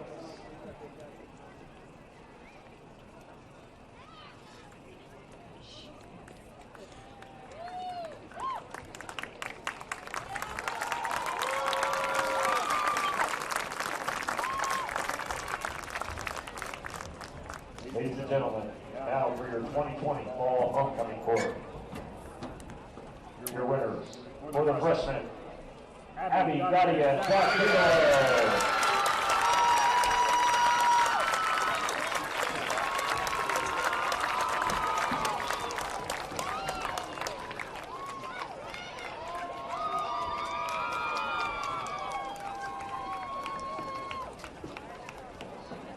For the sophomore class, Alex Hicks and Caleb Sala.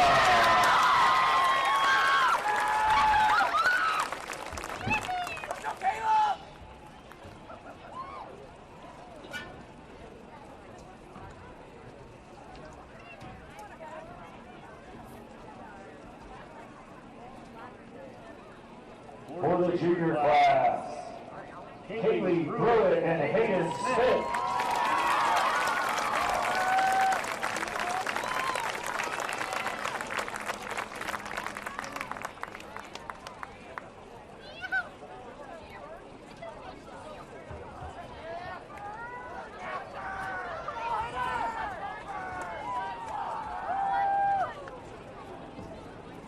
And now, for your 2020 Senior Fall Homecoming King and Queen. Your 2020 Homecoming King is John B. Broughton.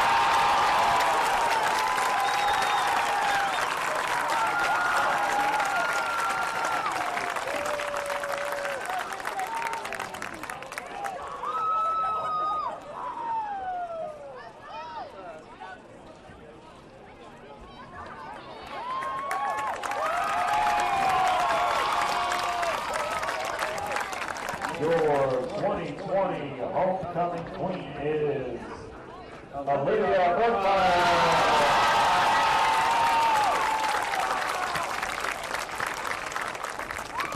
Quaker fans, how about a nice round of applause for the entire 2020 Homecoming Court. Congratulations, everyone.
I'm Matt Wolford, president of the IHSAA Foundation, and we need your help. We need your help so the youth of our community can develop advanced leadership skills. We need your help giving high school administrators and coaches the instruction and insight they need to be better role models and teachers. To learn more or to make a tax-deductible contribution, go to ihsaafoundation.org. You'll not only be contributing to the foundation of the IHSAA, you'll be contributing to the foundation of our community.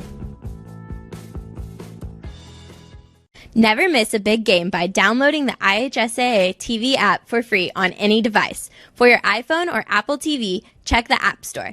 On your Android or Android TV device, load up the Google Play Store. Have a Roku or Amazon Fire Stick? We have the app for you. Check us out on Facebook Live, Twitter, or YouTube Live by searching for IHSAA TV. Or as always, click to ihsaaTV.org for quick and easy access to your favorite IHSAA live and archived events. I'm Matt Wolford, president of the IHSAA Foundation. That water, you're gonna want to look for weeds, sunken structures, down trees, stuff like that. And let that breeze tell you where you want to go. Windy days like this, those bait fish will come swimming closer to shore. They'll bring the big boys with them, those bass and those pike. Now, they like cooler temperatures, so you ain't likely to have much luck. You're good at giving fishing advice. We're good at your insurance. Start with Indiana Farm Bureau Insurance and stop knocking on wood. Days have always been with live bait.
Welcome back.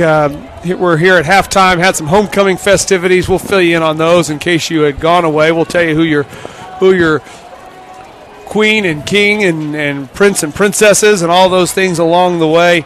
But I'll give you a little bit of stats here coming back. Quakers at the half have 113 yards of total offense, 70 of which on the ground, 43 through the air. The Hawks are 276 total yards of offense, 117 on the ground, 159 through the air. Leading receiver for the Quakers right now, Hessong has 3 catches for 18, Vanderbush 2 for 20, BB 1 for 5. Rushing, Nieto has got 7 carries for 58 yards.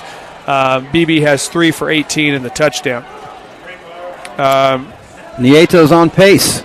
You know, He he's on is. pace, right on pace to do what he does. I'd like to see the ball in BB's hands more. You know, I just feel like he's a senior that's capable of making some plays, and you know, he's got the bad ankle, but I haven't really seen that as been a problem. You know, I'd like to see him knock off some 6, 8, 7, 7, 8 yard runs, and I really like having the ball in his hands. So on the Decatur side, we had Hicks doing most of the carries for them, 14 carries, 87 yards. Horsley doing some damage, though, 6 carries, 2 of which ended for touchdowns, 33 total yards.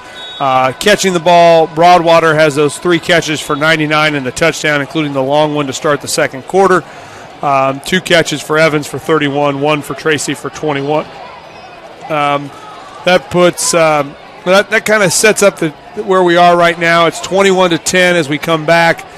Quakers will get the ball to start. We got a couple scores here for you, some local interest. Kind of a shocker here in the Mid-State Conference. Franklin and Mooresville are tied at 17. That's a good showing there for the Grizzlies of Franklin. Avon is leading Fishers 42-14 in the Hendricks County team playing in the HEC, and then Brownsburg and Westfield are tied at 21. Brownsburg, special place for me because that's where my brother coaches. So want to see them come out on top tonight as well, and especially want to see the Quakers come out here and answer the bell. Looks like Greenwood is beating Perry 28-0. So a lot of good action in the Mid-State Conference. I'll just recap real quick the homecoming quarters. We're kind of waiting for the field to clear. One thing to note, as they were reading the names, I realized that one of our members of the court, sophomore candidate, was a son of one of my high school teammates and high school classmates, Brad Wright. And rumor had it he was listening to us from home, and good to see Brad's son out there tonight among all the Plainfield students who were socially distant but still celebrating homecoming. So your winners tonight in the freshman class of 2024, Abby Gadya and Zach Bigelow. The sophomores, class of 2023, that's Alex Hicks and Caleb Sala. The juniors were Kaylee Pruitt and Hayden Schmidt. And your homecoming king and queen for 2020. Drum roll. Well, we've already heard it, but maybe they it's not out on the Twitterverse yet. But John Bean Blossom was your homecoming king, and Olivia Burkmeyer was your homecoming queen. Lots of great student athletes, students, kids who are involved in so many things at Plainfield got to come out and enjoy homecoming tonight and be part of it. Loved that we started the night with band senior night. We got to celebrate some school tradition like homecoming here at halftime, and man, it'd be great to celebrate a Quaker win here at the end of this after 2 more quarters of action. Sure would, and I keep saying it like a broken record, but a few months ago we didn't know where we would be with all this, and of course the terrible virus that's impacted the country so much, and but here we are, and we're out here on a beautiful Friday night. We've got cheerleaders, we've got the band got an opportunity to be out here in some way, and we've got homecoming kids and all that kind of stuff, and it's great. Just our student body has been so resilient at school, just really, really impressive, just the way they've dealt with everything. And I have a lot of adults that come to me and ask me as a teacher, has it been, and I'm like, no, the kids have done a really, really, really good job with everything, and just done everything we've asked them, and no complaints. And I'm very, very, honored and privileged to be a teacher and coach here at this great school. Yeah, and that's what's great about homecoming is to celebrate some traditions, even if you have to do it, a little bit differently this year. We didn't get to have a pep session, no parade. But that doesn't change the spirit of our Quakers, and we're really proud of our students and everything they do and everything that they're doing that allows us to be in school. You got another Mid-State Conference score. You have the Whiteland Warriors up 17. Whiteland up 17. Martinsville 17-0. Pardon me.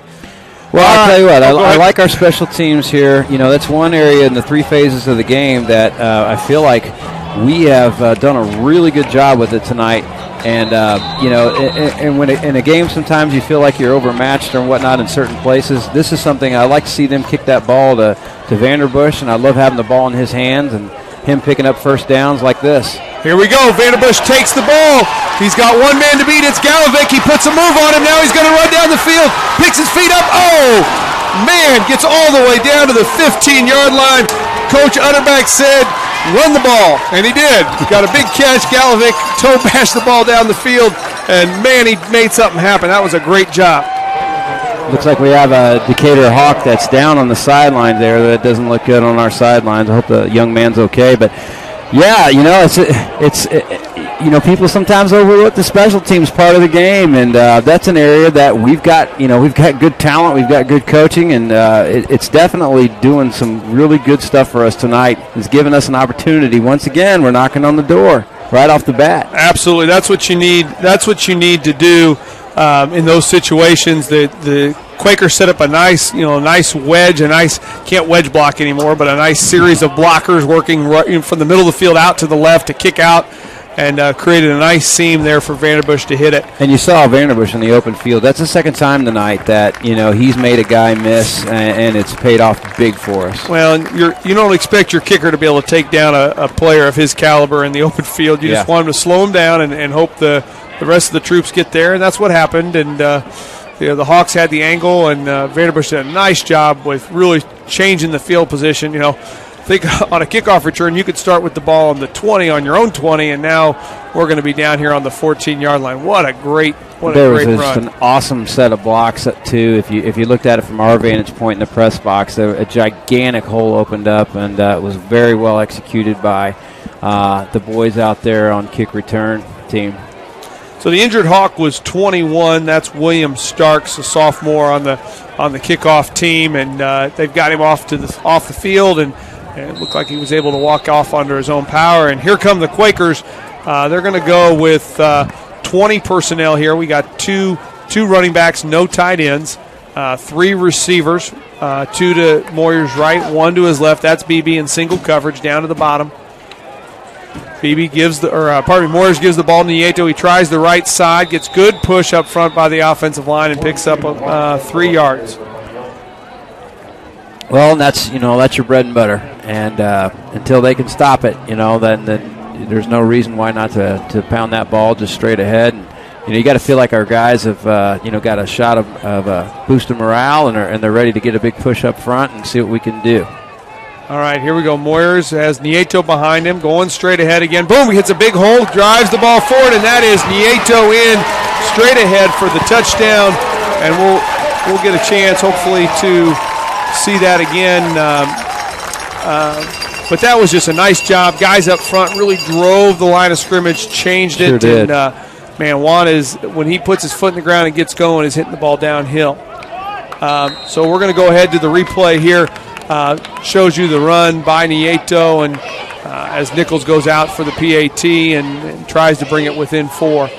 It's so interesting. You can just see after a big play like that, the body language, just that intangible thing they call momentum. You could see it, Decatur had their hands on their hips, and then they looked a little baffled, and our guys were, game up on their toes, ready to go, and just seized that momentum and pounded it right in there. It's beautiful to see that. Momentum's really big, and that's why we always, we've been talking about it each time we've been on the broadcast together, that, what happens at halftime, what happens right before the half, then what happens as you come out of that opening play.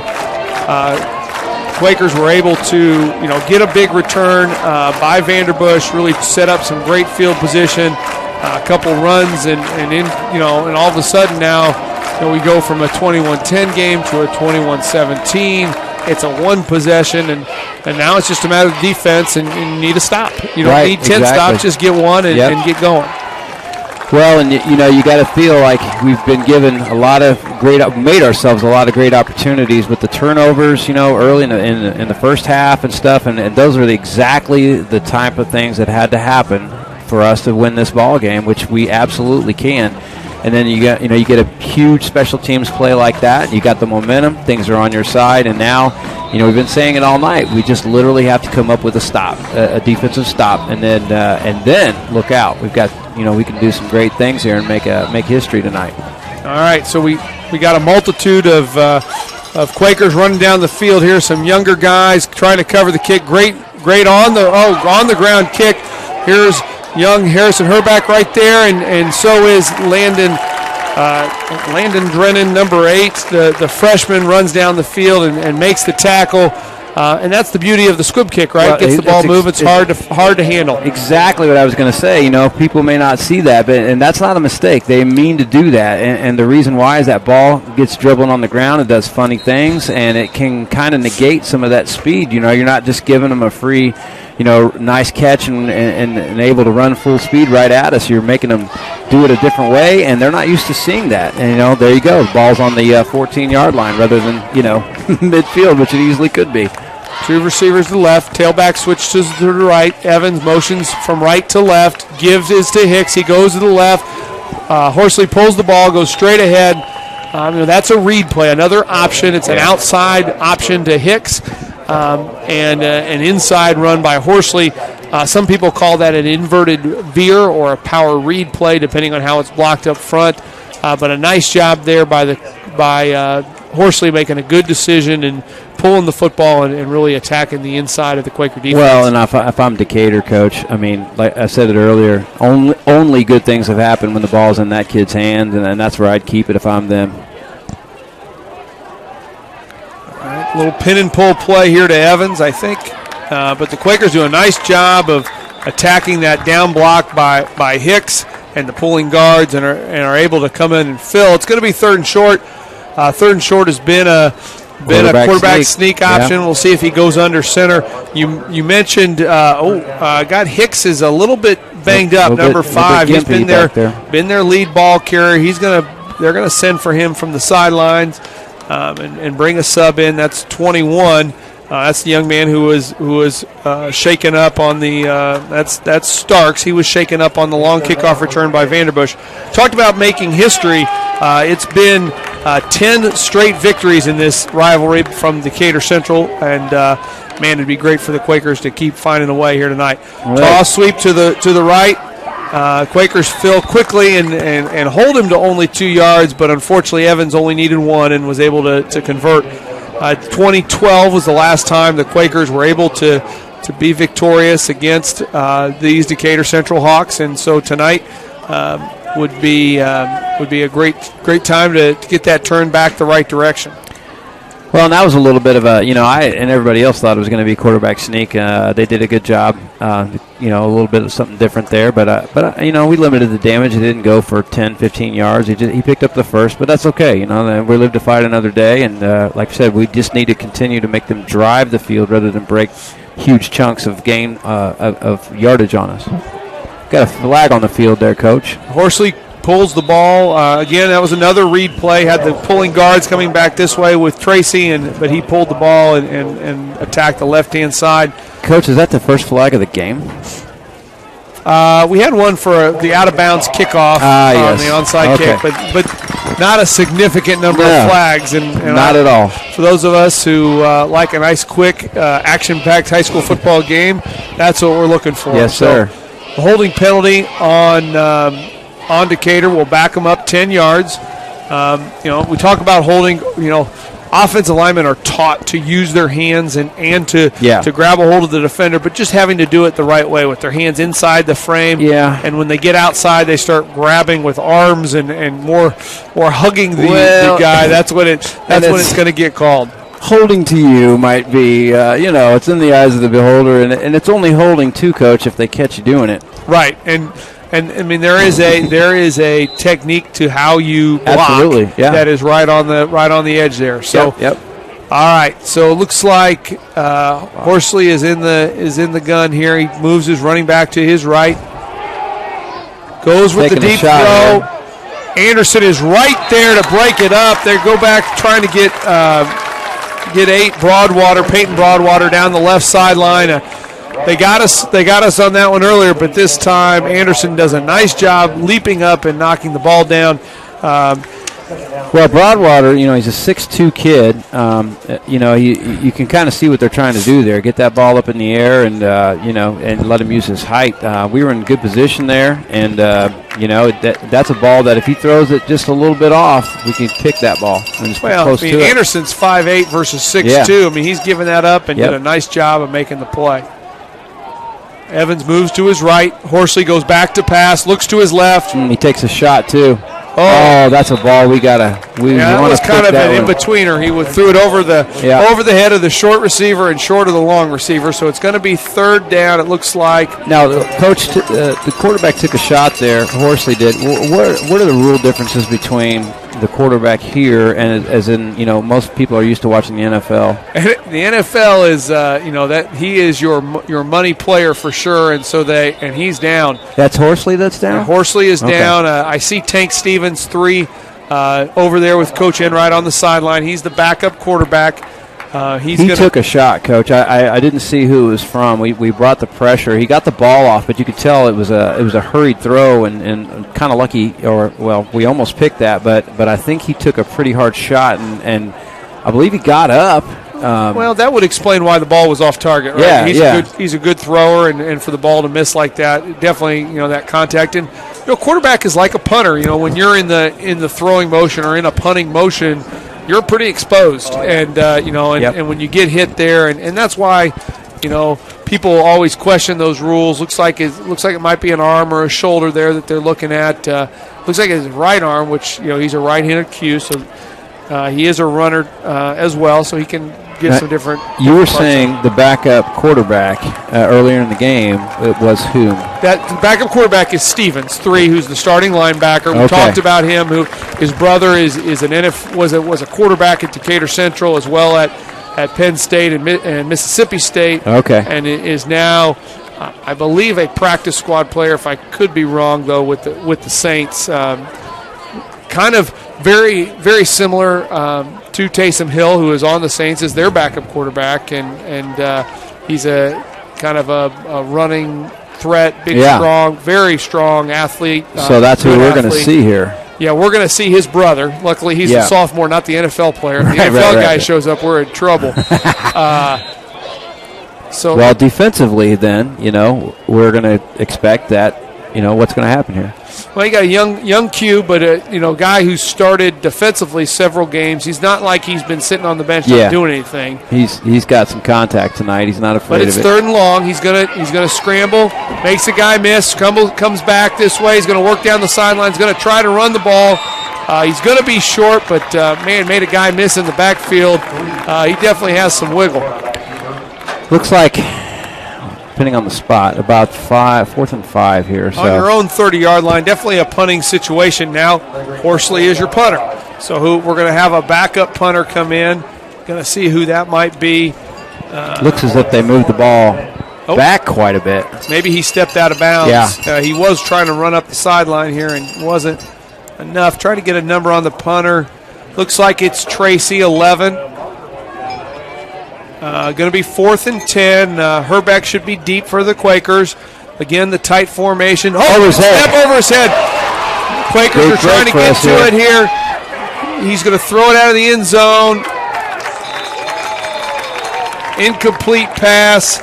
Nobody was. There were no ineligible receivers downfield. We're looking here to see. I want to see what's going on here in the end zone. The referee is looking, making sure that there were no infractions. I believe there was an intended receiver. I think it's a very smart play on his part. Oh, man. Very smart That's play. not something you've practiced. We'll go ahead and show you the replay here. We're going to see a high snap. Ball's going to go over his head. Tracy does a nice job of getting back here. Yeah. And so, let's talk about what could happen. If the Quakers would have tackled him there, it would have been a 2-point safety. If the ball would have gone out of the back of the end zone, the same. So a nice job there by throwing it and basically gained his team's 25 yards and didn't give up any points. We'll talk about a safety here in just a second. Well, again, it's a sudden change type play here, and I always like, taking shots after a sudden change, the momentum swing. Oh, that's a nice job. Man, talk about just played quarterback, and boom, there's Stevens stepping right up and making a tackle on Nieto. Nice job. So in football, we don't see safeties a lot, but when you do have a safety, when you have the ball and they're tackled in the end zone like that, that's a 2-point play for the other team, and then you have to give the possession back. And so it would have been a Decatur kickoff from their own 20, a free kick, and that would have obviously been a significant play. Slant route there to Hessong.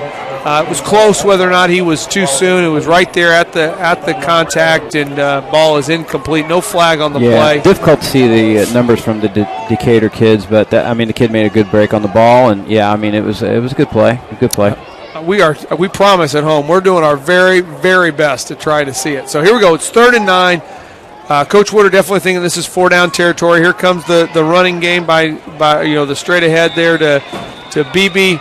He's able to get back to the line of scrimmage and no more. It's going to be 4th and 9. Doesn't appear that we. Oh, here comes the field goal team. So there you go. We know he's got the leg for it, and they've done a good job protecting him tonight. This is how long is this, Coach? 29. Yep. So 41. 41. Going to be a 41-yard field goal. Ball is on. The holder is kneeling there at the 31-yard line, so it'll be plus 10. That'll be 41. Nichols is eyeing this here. Good we had a snap. little movement up front they could have called. Look at that leg, Coach. Wow. Got another one. My goodness. Well, he is. He's doing a great job of kicking the ball. That's definitely a weapon. Definitely a weapon, and was able to push the ball, push the game 21-20. We talked about some records. One of them is most field goals in a game. That record is held by Morgan Hagee and Sean Williams. Those three, but that record is 3 field goals in a game. Right now, we're sitting at 2 with Nichols. All right. Hagee's record came back in 2014 versus the Danville Warriors, and Sean Williams, it was against Whiteland, a 2008 overtime loss. I remember that game because I coached in it, and that was a home overtime loss against the Warriors. Yep. And there was some good football played that night for sure. Well, hats off to I've said it all night to Coach Sloan, the special teams coordinator, and his guys, and also to Nichols. He early on in the year, he struggled a little bit, to be honest, in the first game, and to his credit, he has really, really made himself into a weapon. And so you can tell that doesn't happen by chance. He's put a lot of hard work into that, and it's awesome to see that paying off. And looky, here we are, 20-21. I bet you he found a field by himself during quarantine and was kicking an oblong football up and down it, because he definitely shows he's put the time in the off season. You don't get to be that good at your craft without. So here you go, Nichols on the kickoff. See if we do another squib kick. Ball's on the ground. Spinning hard to handle, but caught. Pop right to him. We got to squeeze this. Took a good bounce. That's a nice job. That's Anderson, I think. No, 20. That's Weigel again. 20 and Caleb 35. Weigel on the tackle. 15, I think Evans was the ball carrier. Be 15, could be 45. So I think it's 15. Evans is going back in the offensive huddle. So Caden Boer did a nice job, too, on special teams. They're tracking that down. They have a good group of guys really running down the field, and some guys, that's their role, is to be special teams players. That's the way they contribute to help the team, and there are guys who are starters who are doing that, and there are guys who are, that's their one job. So here we go, handoff there to Hicks. He's going to the left. He tries the left-hand side. We still have Stevens in at quarterback, so this will get interesting. Yeah, the backup has quarterback. To throw the ball. 2nd and 7 here. He was nifty in the first attempt he had, making a guy miss, but we'll see how that holds up. He's got a lot of football he's going to have to play to help them be successful. So here we go. 2 receivers to the left, running back to the right. There was a little trap there. A little hot snap there. We got false start. You got a new quarterback, new cadence probably. Yeah. There is something to that. I always remember in practice, when the second quarterback jumps in there to get a couple snaps, it's really important. He's got to learn how to call the cadence like the starter. Yeah. Because you don't want it. You don't want to have 2 rhythms to it. It's got to sound the same to the offensive line. Yeah, stuff you don't think about. Who would ever think that? But it's totally true. It's a different dynamic, and you'd be surprised at how much just rhythm and flow there is into this game. And anytime you got 11 people trying to do something at the same time, you got to have that. And the starting quarterback is definitely the leader of that dance. So the way he leads that. All right, here we got motion from Evans. I spoke too soon about the flags, Coach. You did. That jinxed us. All right, but these are the kind of flags the Quakers like. Keep pushing. The Hawks back farther and farther now. What was the call on that? I This mean, false start looked like maybe again. one of the linemen might have been rocking. Okay. Evans could have motioned forward, but that's not what I saw. I didn't know if it was an alignment thing. I They were saw into- I saw the defensive line guys for us pointing at their offensive line, which I know Coach Sloan coaches, trying to pass the buck and blame the other guy, but I think that's what happened there for sure.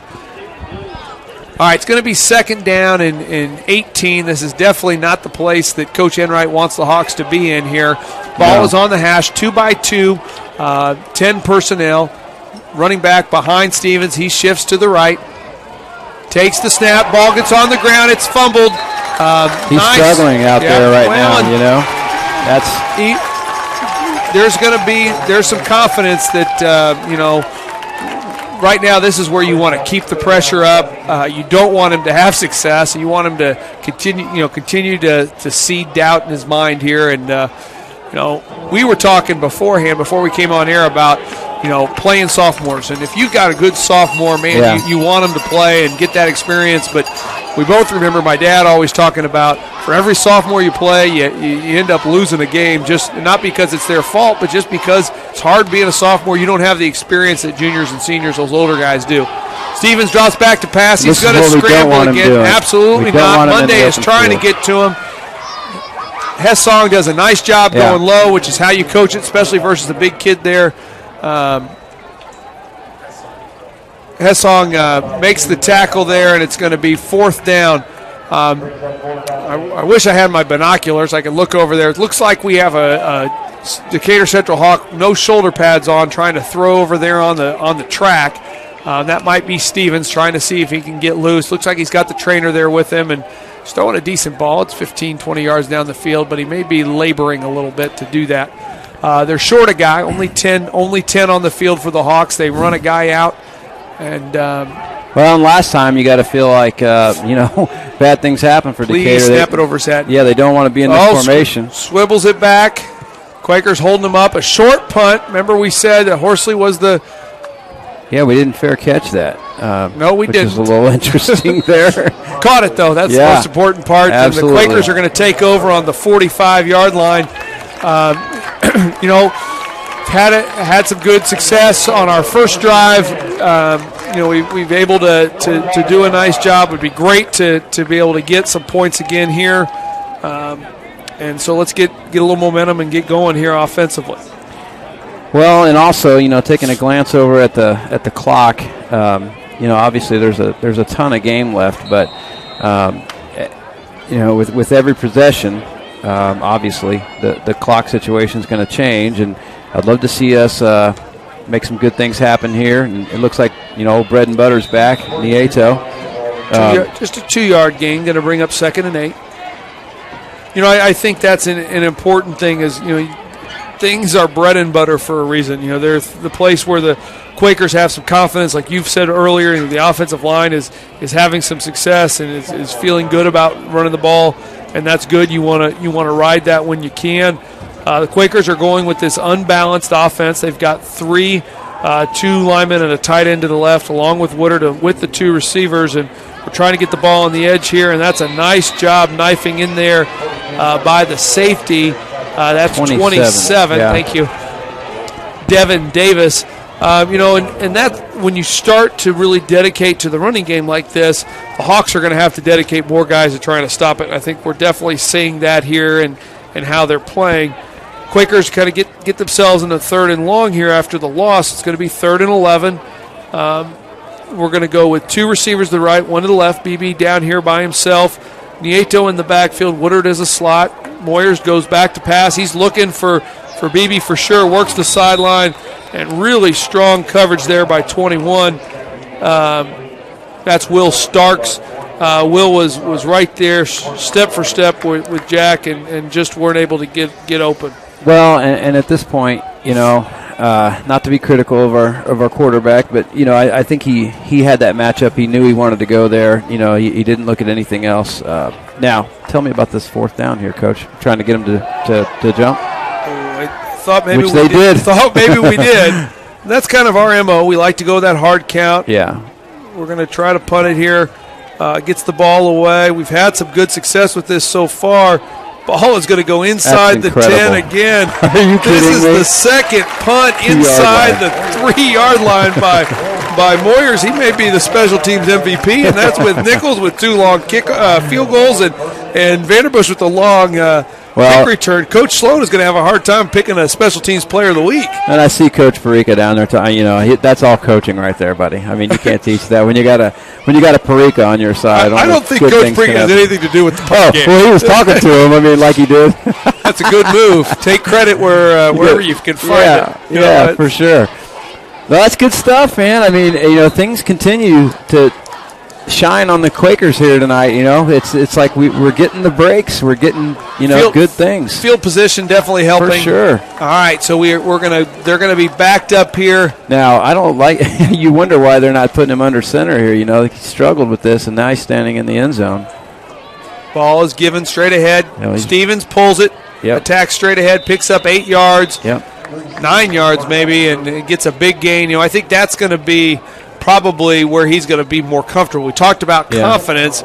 He has had multiple kind of plays not going the right direction, and then right there, we were able to, unfortunately give him a little bit of a positive that he's going to try to build on, and we need to put an end to right now. Yeah, well, I forgot, too, that nobody goes under center anymore. It just there has been more snaps under center by Decatur than I think anybody we've faced so far.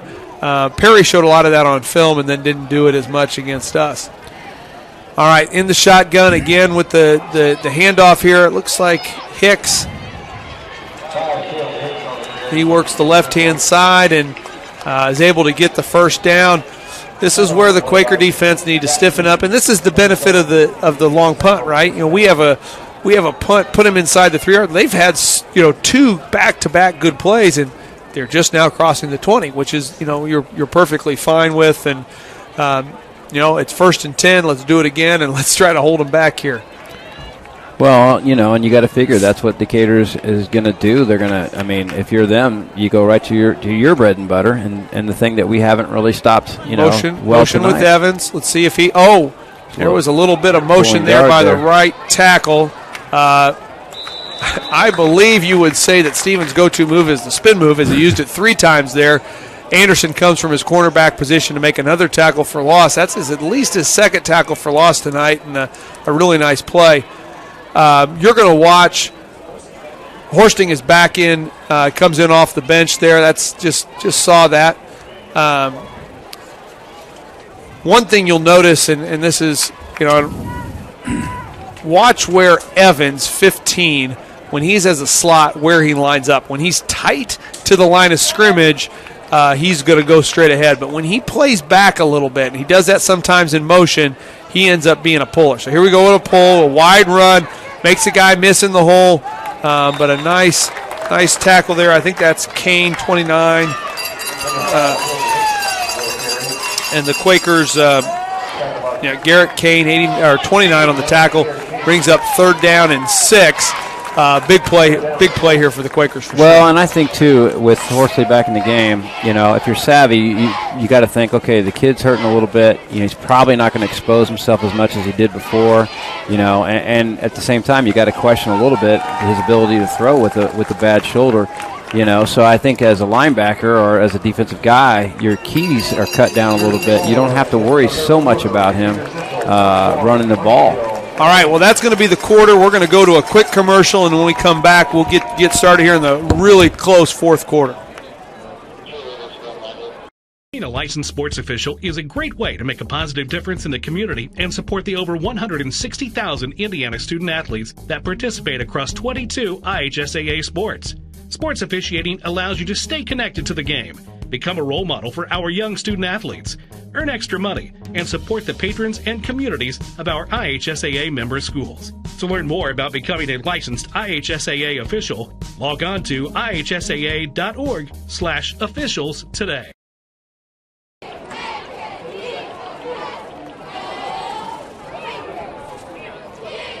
All right, we're back here at Plainfield High School. It's going to be 3rd down and 6. As the teams break their huddle, they got a chance to go over to their sidelines at the quarter break and hear from their coaches. I'm sure Coach Stewart was sending down some reminders to his team in terms of the defensive unit for the Quakers and what to expect. And Coach Enright is over on his sideline trying to get the best play dialed up for Peyton Horsley and the offensive crew to come out here. Now, last time it was third and 11. If you remember that spectacular play that Horsley made to kind of bail them out of that. Maybe this time Quakers are a little more fortunate at third and 5 or 6 there that we can get a stop. Broadwater and Tracy to the left, one receiver to the right. I got a slot to the right. Running back sets to the quarterback's right. Horsley Pass drops play. back to pass, looks to the boundary. He's released him again.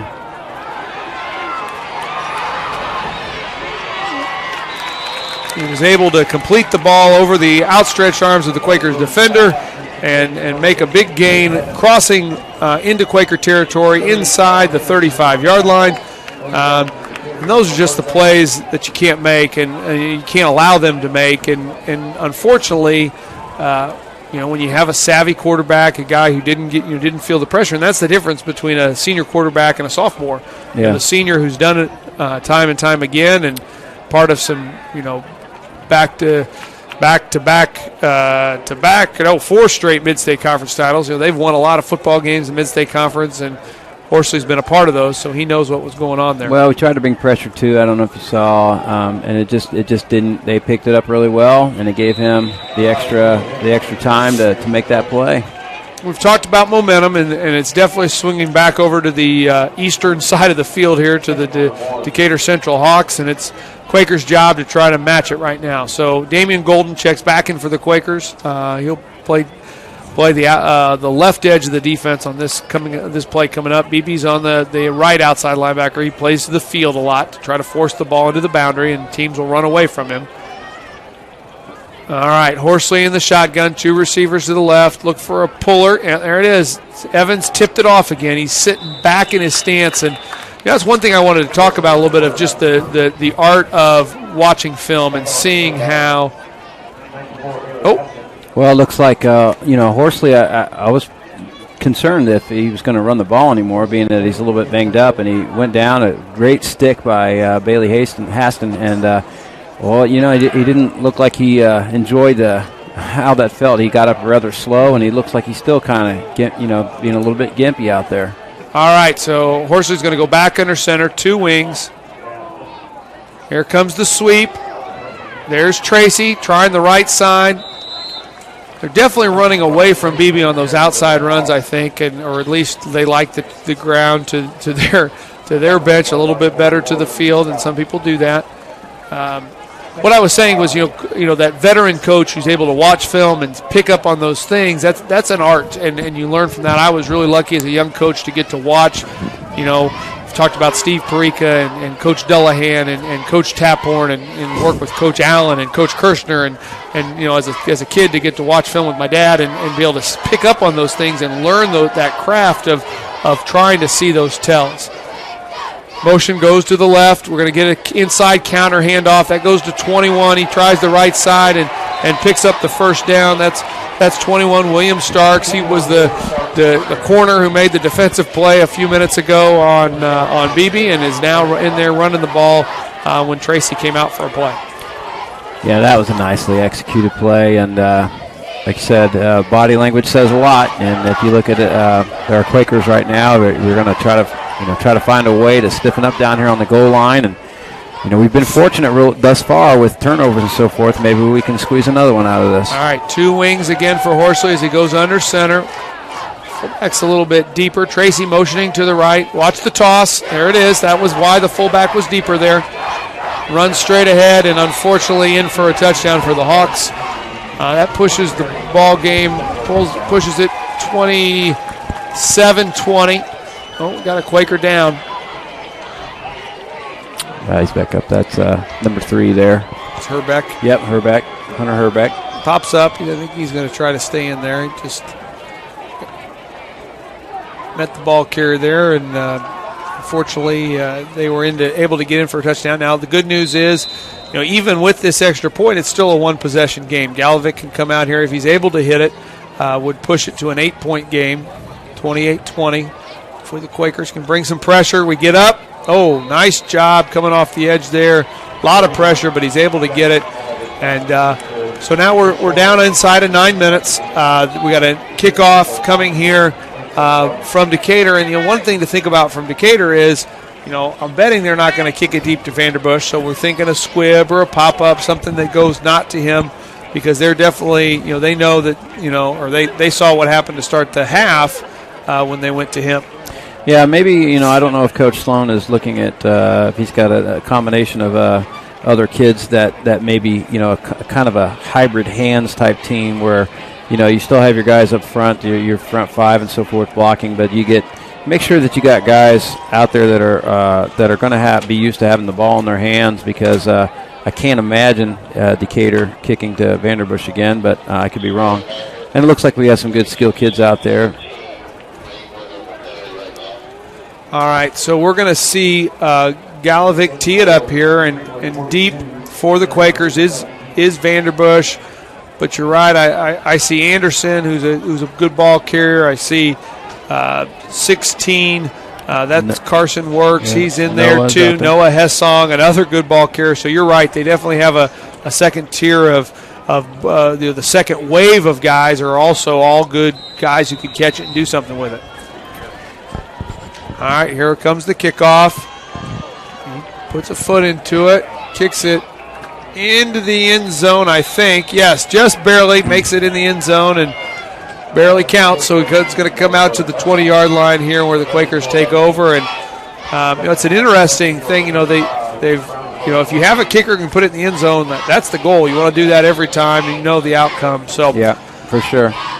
We were fortunate for a lot of years here in Plainfield. We've always had a great group of kickers just continuously, and there were years that I could not put anybody out there on kickoff team because I knew it was going in the end zone every time, and just every time. It's a nice thing, and it's a good weapon for sure. For sure. All right, Quakers go 2 to the left, 1 to the right. That's Vanderbush by himself. Quakers look to the sideline to get the signal, see if there's a change. Have the four-man front for Decatur, 2 linebackers. A lead and a pull play there by the Quakers. Great leg drive by Nieto. He's able to get a few yards there. Yeah, that was really a tough run by him to get 3 yards, from no yards at point of contact, and he just carried some guys. That kid really, really runs hard. I really like what he's doing and really helping the Quakers continue to have success. Sophomore defensive end 9, Alec Lawson has checked in. He's to the Quakers' right, the Decatur Central left. That's a new defender out there for them. Stevens in at linebacker. That's something good to note there, Coach. And that's what slant pass there intended for Hessong, and unfortunately 5 there. That's Hicks steps in front of it and makes the interception. At perhaps the worst possible time there. The Quakers were trying to get something going on offense to be able to match the Decatur touchdown and keep the game going in the right direction. And unfortunately, pass was off target, and Decatur ends up with it. Well, and I was just, looking at that. At that point we're down 8, but we have weapons out there on the outside, and you've got some really good skill players out there, and there's nothing wrong with that call. That's it's just unfortunate. All passes off target a little bit, and Decatur kid made a great read and jumped on that and made a good pick. So here we are again. There's still plenty of time. We just have to, we gotta lock our jaw here on defense, and we forced plenty of turnovers before, and so we can do it again. You got a quarterback who's not quite that healthy, and we got to understand that he's going to be handing that ball off every time. We just got to be able to stop that. Well, and like we said, we've been able to force some turnovers. We put our helmet on the football a couple times, and that would be a good outcome here on this drive. We don't want to give points right now for sure. We've got it at a 1-possession game still. Clock is running under 8 minutes at this point, but we'll see how the Quakers answer the call defensively here. So Decatur comes out. They're going to go receivers into the boundary here. You'll notice Evans is tight there. No, that's Hicks is the wing to the right. Evans is in the backfield. Sits back, goes to the right side here. Quarterback run right. and we hold him right there, and Beebe makes the tackle. That was a change-up for the Quakers. We put Beebe into the boundary, which is where they're continuing to run the ball. We talk about the boundary. That's the short side of the field. Obviously less space, and so as a defense, if you set your stronger players, your Jack Beebes, to the field, and you try to force the ball into the boundary where there's less space, that's good for your defense. And I think that's what the Quakers do pretty regularly. That time they changed it up, and they ran it right to him, which was perfect. Right tackle was moving a little bit early. Straight ahead run. Quaker missed him there in the hole. Vanderbush and Park and 14 Lucas were able to make the tackle down the field there, but not before he picks up a big gain, and it's going to bring up 3rd and short. All right, so it was Corbin Lucas, 14. I was thinking of his dad, a Plainfield Quaker alum and former Quaker. His son is out there for playing defense tonight. So in the shotgun here, Worley looks. Looks like he gives it straight ahead, and Decatur Central Hawks are able to push it in for a touchdown. That looks like 15 Evans on the touchdown, and that's going to take it to 34-20. Just like that. Well, and that's, we talked about turnovers. That's an example of where one doesn't go the way of the Quakers, and what happens as a result. Yeah. So Galovic comes out from the Decatur sideline. We'll look at this PAT here to try to force it up to a 15-point lead. Now you got to feel like you have to start opening things up a little bit. If you're playing field, and you got to think in terms of can we get a quick score here, and the scenarios, do we onside kick, those kind of things. We've shown we haven't recently been able to stop them, so we have to kind of at this point you gotta put on the gambler hat a little bit more, I think. Yep, 6 minutes to go. Definitely a 2-possession game offensively. You got to score twice, and so as a result, the clock in your head as a play caller has to speed up too, and your parts of your playbook, maybe some of those Nieto runs that you really like. You could still sprinkle those in, but you can't probably have a steady diet of those at this point. And what the Quakers need to do is they need to be able to, have some chunk plays. I think that's the thing, as an offense we probably are missing right now, is just those big plays, those passes. When you chart, when football teams look at analytics, they look at explosive plays. They look at pass plays of greater than 16 yards, run plays of greater than 12. And right now, I don't have a count in front of me, but I'm betting Decatur has the advantage there tonight. Our big plays have come on special teams, and we've had some offensive big plays as well, but just not enough. And I think they speak for every offensive coordinator. You never have enough big plays. All right, here we go. Vanderbush catches the ball inside his 10, takes the ball out, gets all the way outside the 25, makes one tackler miss, but Plainfield is going to take over deep in their own territory, down 15 with 6 minutes to go, and we need to see Aiden Moyers and the offense come out here and start hitting on all cylinders on this drive for sure. Well, and this also is the time to me, if there's a wrinkle, and you haven't shown them something yet, even if it's a little bit of a stretch, why not? That's kind of where we are at this point. All right, Quakers go with 4 wide receivers. They go a bunch set to the field. Caden Smith down here at the boundary. Quick bubble screen out here to Hessong. He has 2 good blocks. Works up the sideline and right out of bounds. Smart kid getting out of bounds like that. Nice job. Big gain. Good block by Beebe and Vanderbush, 2 very physical wide receivers. Yep. And a great job, pitch and catch from Moyers to Hessong, and a first down. Well, and that's, you used literally no clock either. I mean, about 8 seconds or something like that. So, that's kind of good stuff. And, Decatur's probably going to give those kind of plays to us right now and kind of have to, take what's given and maybe force a little bit here and there. But that was a nicely executed play. All right, bunch to the right. We got a sprint out pass. A lot of pressure Can't coming. Take the sack here. Throws the ball down the field. Vanderbush with the catch. Nice. Enough for the first down. Nice job breaking contained by Moyers and keeping his eyes down the field, not being blinded by the pressure and be able to do something with it there. So An added bonus, Coach, is that it took 7 seconds off the clock and it stopped. And we does a little bit of a chunk play like you talked about earlier. Offense coordinators want to trade. We'll trade 1 second for 1 yard all day long, and that's what the Quakers are doing right now. Those are nice big plays. Here we go. Ooh, change of pace back. Number 10, Grant Starnes checks in and he gets a nice little gain, and that's where you can have some shots there. You can give him a little bit of different. And that was a little bit of a shot, Coach, because if he makes one guy miss, that one I can't see the numbers, but if he makes that guy miss, it's a 30-yard. He may go to the house. A lot of downhill play coming from the linebackers and safeties. Definitely are going to be ready for a play action pass if we can get one going. That's 27. He's playing, Devin Davis, he's playing like a linebacker. If you watch him, he's standing at about 8 yards, and his first couple steps are downhill. Yeah.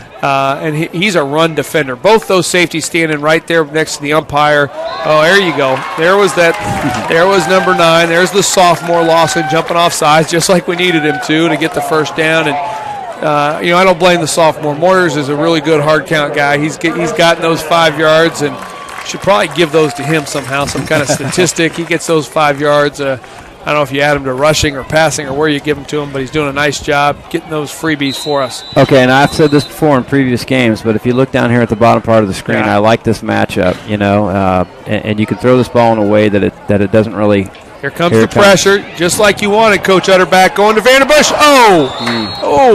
21. That's Will Starks. That's who's had the matchup here, had the matchup there for Decatur. Vanderbush was able to get behind him. Ball was pretty well thrown. Yeah. A lot of pressure. Aiden did a nice job of catching and throwing there, and that's a good shot. 2nd and 10 here. Still just crossed over 5 minutes. Quakers are still looking, how do we keep moving the ball? Yeah. But basically right now, if you watch how Decatur's playing defensively, they are not playing in a prevent, that's for sure. They are playing 8 guys into the run game. They're playing man-to-man on the perimeter. They are committed to stopping Juan Nieto, and they do that there and brings up 3rd down and 8 yards here. So what I'm talking about as you watch this from home is if you watch the safeties, what their role in the defense is really telling you what they're trying to stop. So in this case, both safeties on that 3rd down, on that 2nd down play, were standing at 7 or 8 yards and playing downhill, and they're not playing pass. There's not a free safety on the field. There's 4 extra linebackers in there. Well, and at a certain point, they're just telling you, hey, this is what we're taking away, and you're going to have to do something different, which, they feel like we're not comfortable doing. Oh, I think we got a flag, and unfortunately, I think that might be a penalty on the perimeter blocking there. Perimeter blocking is hard, but really important when you're going to throw those screens, and I think they got us on one there. Got a hold right there at the point of attack. We talked about it. That's the one where you got to stay inside the frame. You can't reach and grab, and that's when you're going to get called. And instead of being 4th and 3 or 4, it's now going to be 3rd and 13-ish. Or probably not 3rd and 13, 3rd and 16 or 17, and now we're going to have to really dial something up here to try to cut that in half. As a coordinator, you don't need to get it all. You do need a touchdown here. The field goal doesn't do you any good. No. So you're thinking, okay, how do I get this to 4th and 5 or 6? You got lots of 5 and 6 yard plays that are pretty good. Yeah. But a team that brings this much pressure, you really don't have a ton of. Well, and if you're looking at BB down here on the bottom, just to see how Decatur's, exactly to your point, you see the cushion that he's been given here. They're giving him 4, 5, 6 yards here, and they're double move. BB up the field. We got the pass interference call. That was interesting. I was watching it very closely to what you said. 27, Davis, who's been making lots of plays in the run game, lined up over the football and showed as if he wasn't going to be able to shade help to BB, but on the snap was sprinting back over the top and provided that double coverage. But that was a penalty that we needed. Yeah, sometimes you throw that ball up there, and good things can happen, and it's kind of a stretch to want to hope to get a penalty, but in that case we kind of got bailed out by it. I thought honestly, I thought the kid from Decatur, and I thought they covered it pretty well. But hey, I'm not down there on the field, and I'm not a referee for sure. But pretty fortunate for us. And we're looking at that's a 10-yard penalty. Yeah, it's not a spot foul. No, it's not the NFL. Yeah, our players need to check their savings accounts. They'll notice they're not playing on Sundays yet. But the ball is going to come down. It's going to be 3rd and 7. Quakers are going 3 receivers to the right. A little confusion maybe. We're uncovered here. Well, not uncovered, but looks like we're Noah slightly Hessong covered. Yeah, it's definitely a generous cushion. I don't know if we go to Hessong. He tries the right side, is able to get a few yards. But again, we're able to get it. We're still 4th and manageable. But this is the time. We need a play here. Need the best 5-yard play that Coach Moyers has on his sheet upstairs in the press box, and hopefully we get it here and good execution from the Quakers. And it still looks like, as if we call it the box, that middle part where all the linemen are. There's a lot of people in there, and I think what they're expecting us to do. They're daring us to throw this ball. There's the throw. Great throw, great catch, double slant. That's been a staple. We've had some success on that play. We had an interception on it earlier, but that was a nice throw and catch. That's a well-executed play. Is that a roughing the passer? Not quite sure. We had a lot of I believe it is. action out on the field there. Coach Woodard is walking out, trying to get some information. He's trying to talk to the sidelines here. I don't know if there was.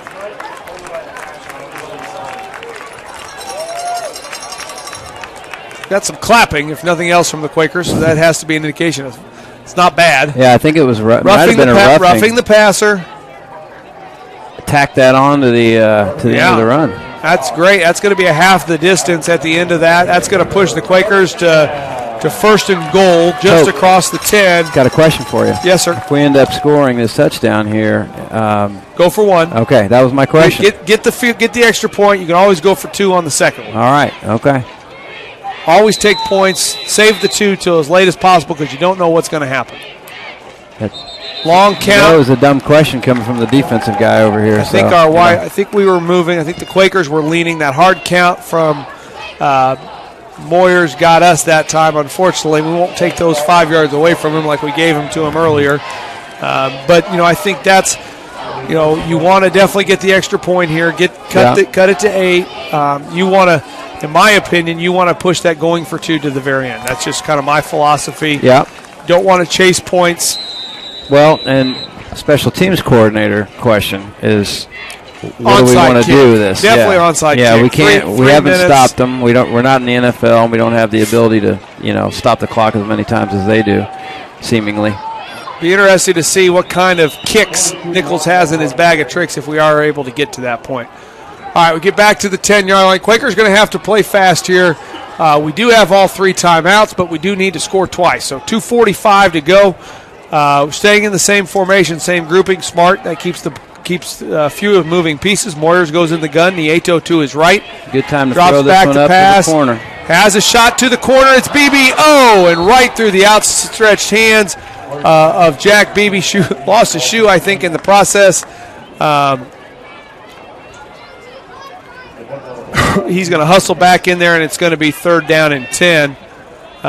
Nice job, good throw. Had a shot there to get the touchdown, but not enough.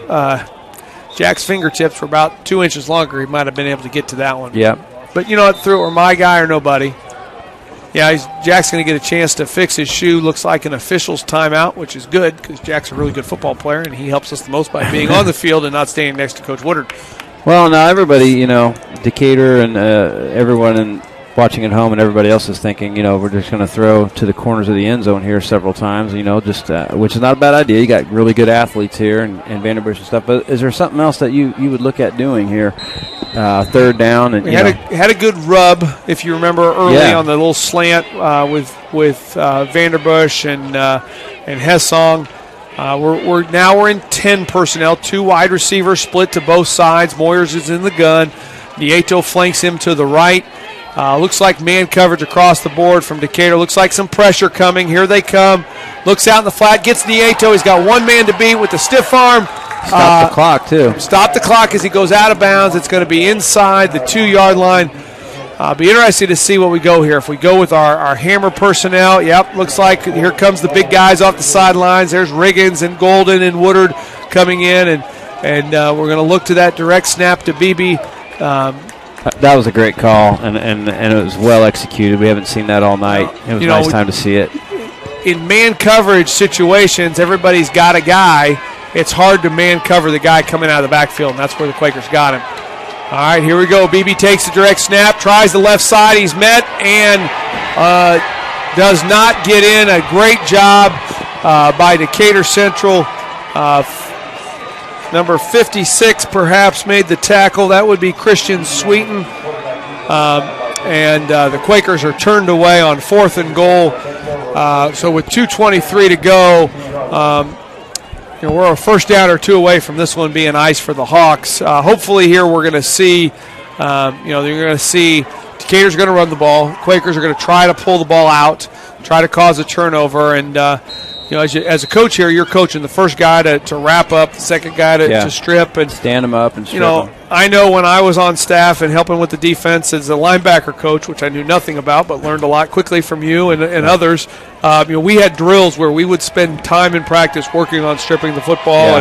And I'm sure Coach Woodard still has his team doing that. And here's a sweep play to Tracy. He gets free and is able to get the first down. And to be totally honest, that's not the end of the world. They still are going to. The clock is still rolling. Quakers have all 3 timeouts, but we gotta get a stop here. We gotta get a turnover. Really is what we need. Yeah, and we've got our fair share of those tonight.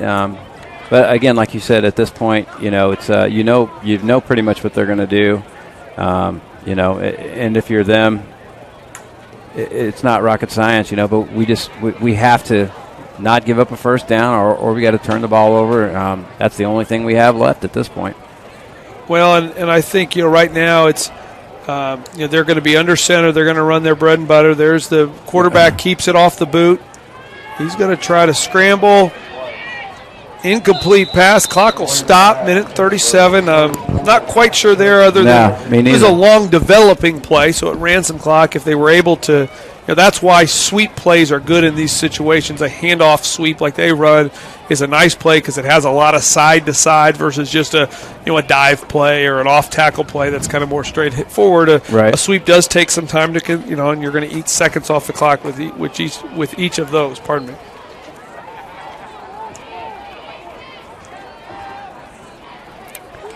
All right, so looks like second and 10. He's under center. We got the double wing formation again. Here's your sweep play coming around the left edge. They get the edge, unfortunately, and Hicks is able to get just short of a first down. Might be a place where Coach Woodard would consider a timeout potentially, but the clock is going to run. 3rd and short here. Definitely would take a timeout, I think, if we stop them. And force 4th down. Clock is still ticking, though. It's going to be under 50 seconds when the play starts. All right, so you got to feel he's going to be under center here, and he's going to under center. Single wing here. Quarterback sneak is what I'm betting on here. Toss sweep goes for the edge there. They go at. He's able to get the edge. And get the first down and get out of bounds. So with 45 seconds to go, and Decatur is crossed over into Plainfield territory after being backed up, and unfortunately, barring some kind of crazy bad snap, fumble out and open, a scoop and score kind of play, this one is going to be hard for the Quakers to turn around. Just for those of you listening at home, the Quakers will travel to Franklin next Friday for a 7 o'clock Mid-State Conference game. Decatur Central will be at home next Friday. They will host Greenwood. Be interesting to see how that one turns out. Greenwood was really good up front, did a nice job running the ball last Friday, and that'll be strength versus strength next week in that Mid-State Conference matchup. Well, and I think too, you got to feel like even at 20 to 35, this game was close. Yeah, it was closer than 20 to 35. Yeah, absolutely, and it was a game for Decatur that they just made a few explosive plays that really were the difference. But I commend our guys at Plainfield. I commend our coaching staff. I feel like they were game for it and really played. The guys played their guts out and played it all the way down to the end, and it was closer than that. So it's not. I don't think it's one of those demoralizing. It's definitely disappointing, but definitely something that I feel like there were some really, really good things that came out of it. So from Red Pride Field tonight, the game ends Decatur Central 35, Quakers 20. Thanks, Coach Utterback, for joining me once again tonight, and we'll see you in a couple weeks for our next home contest. We're on the road for the next 2 weeks, and just appreciate everybody listening at home. Thank you. Have a great night, and take care, everybody. Be safe. With that water, you're going to want to look for weeds, sunken structures, down trees, stuff like that. And let that breeze tell you where you want to go. Windy days like this, those bait fish will come swimming closer to shore. They'll bring the big boys with them, those bass and those pike. And they like cooler temperatures, so you ain't likely to have much luck. You're good at giving fishing advice. We're good at your insurance. Start with Indiana Farm Bureau Insurance and stop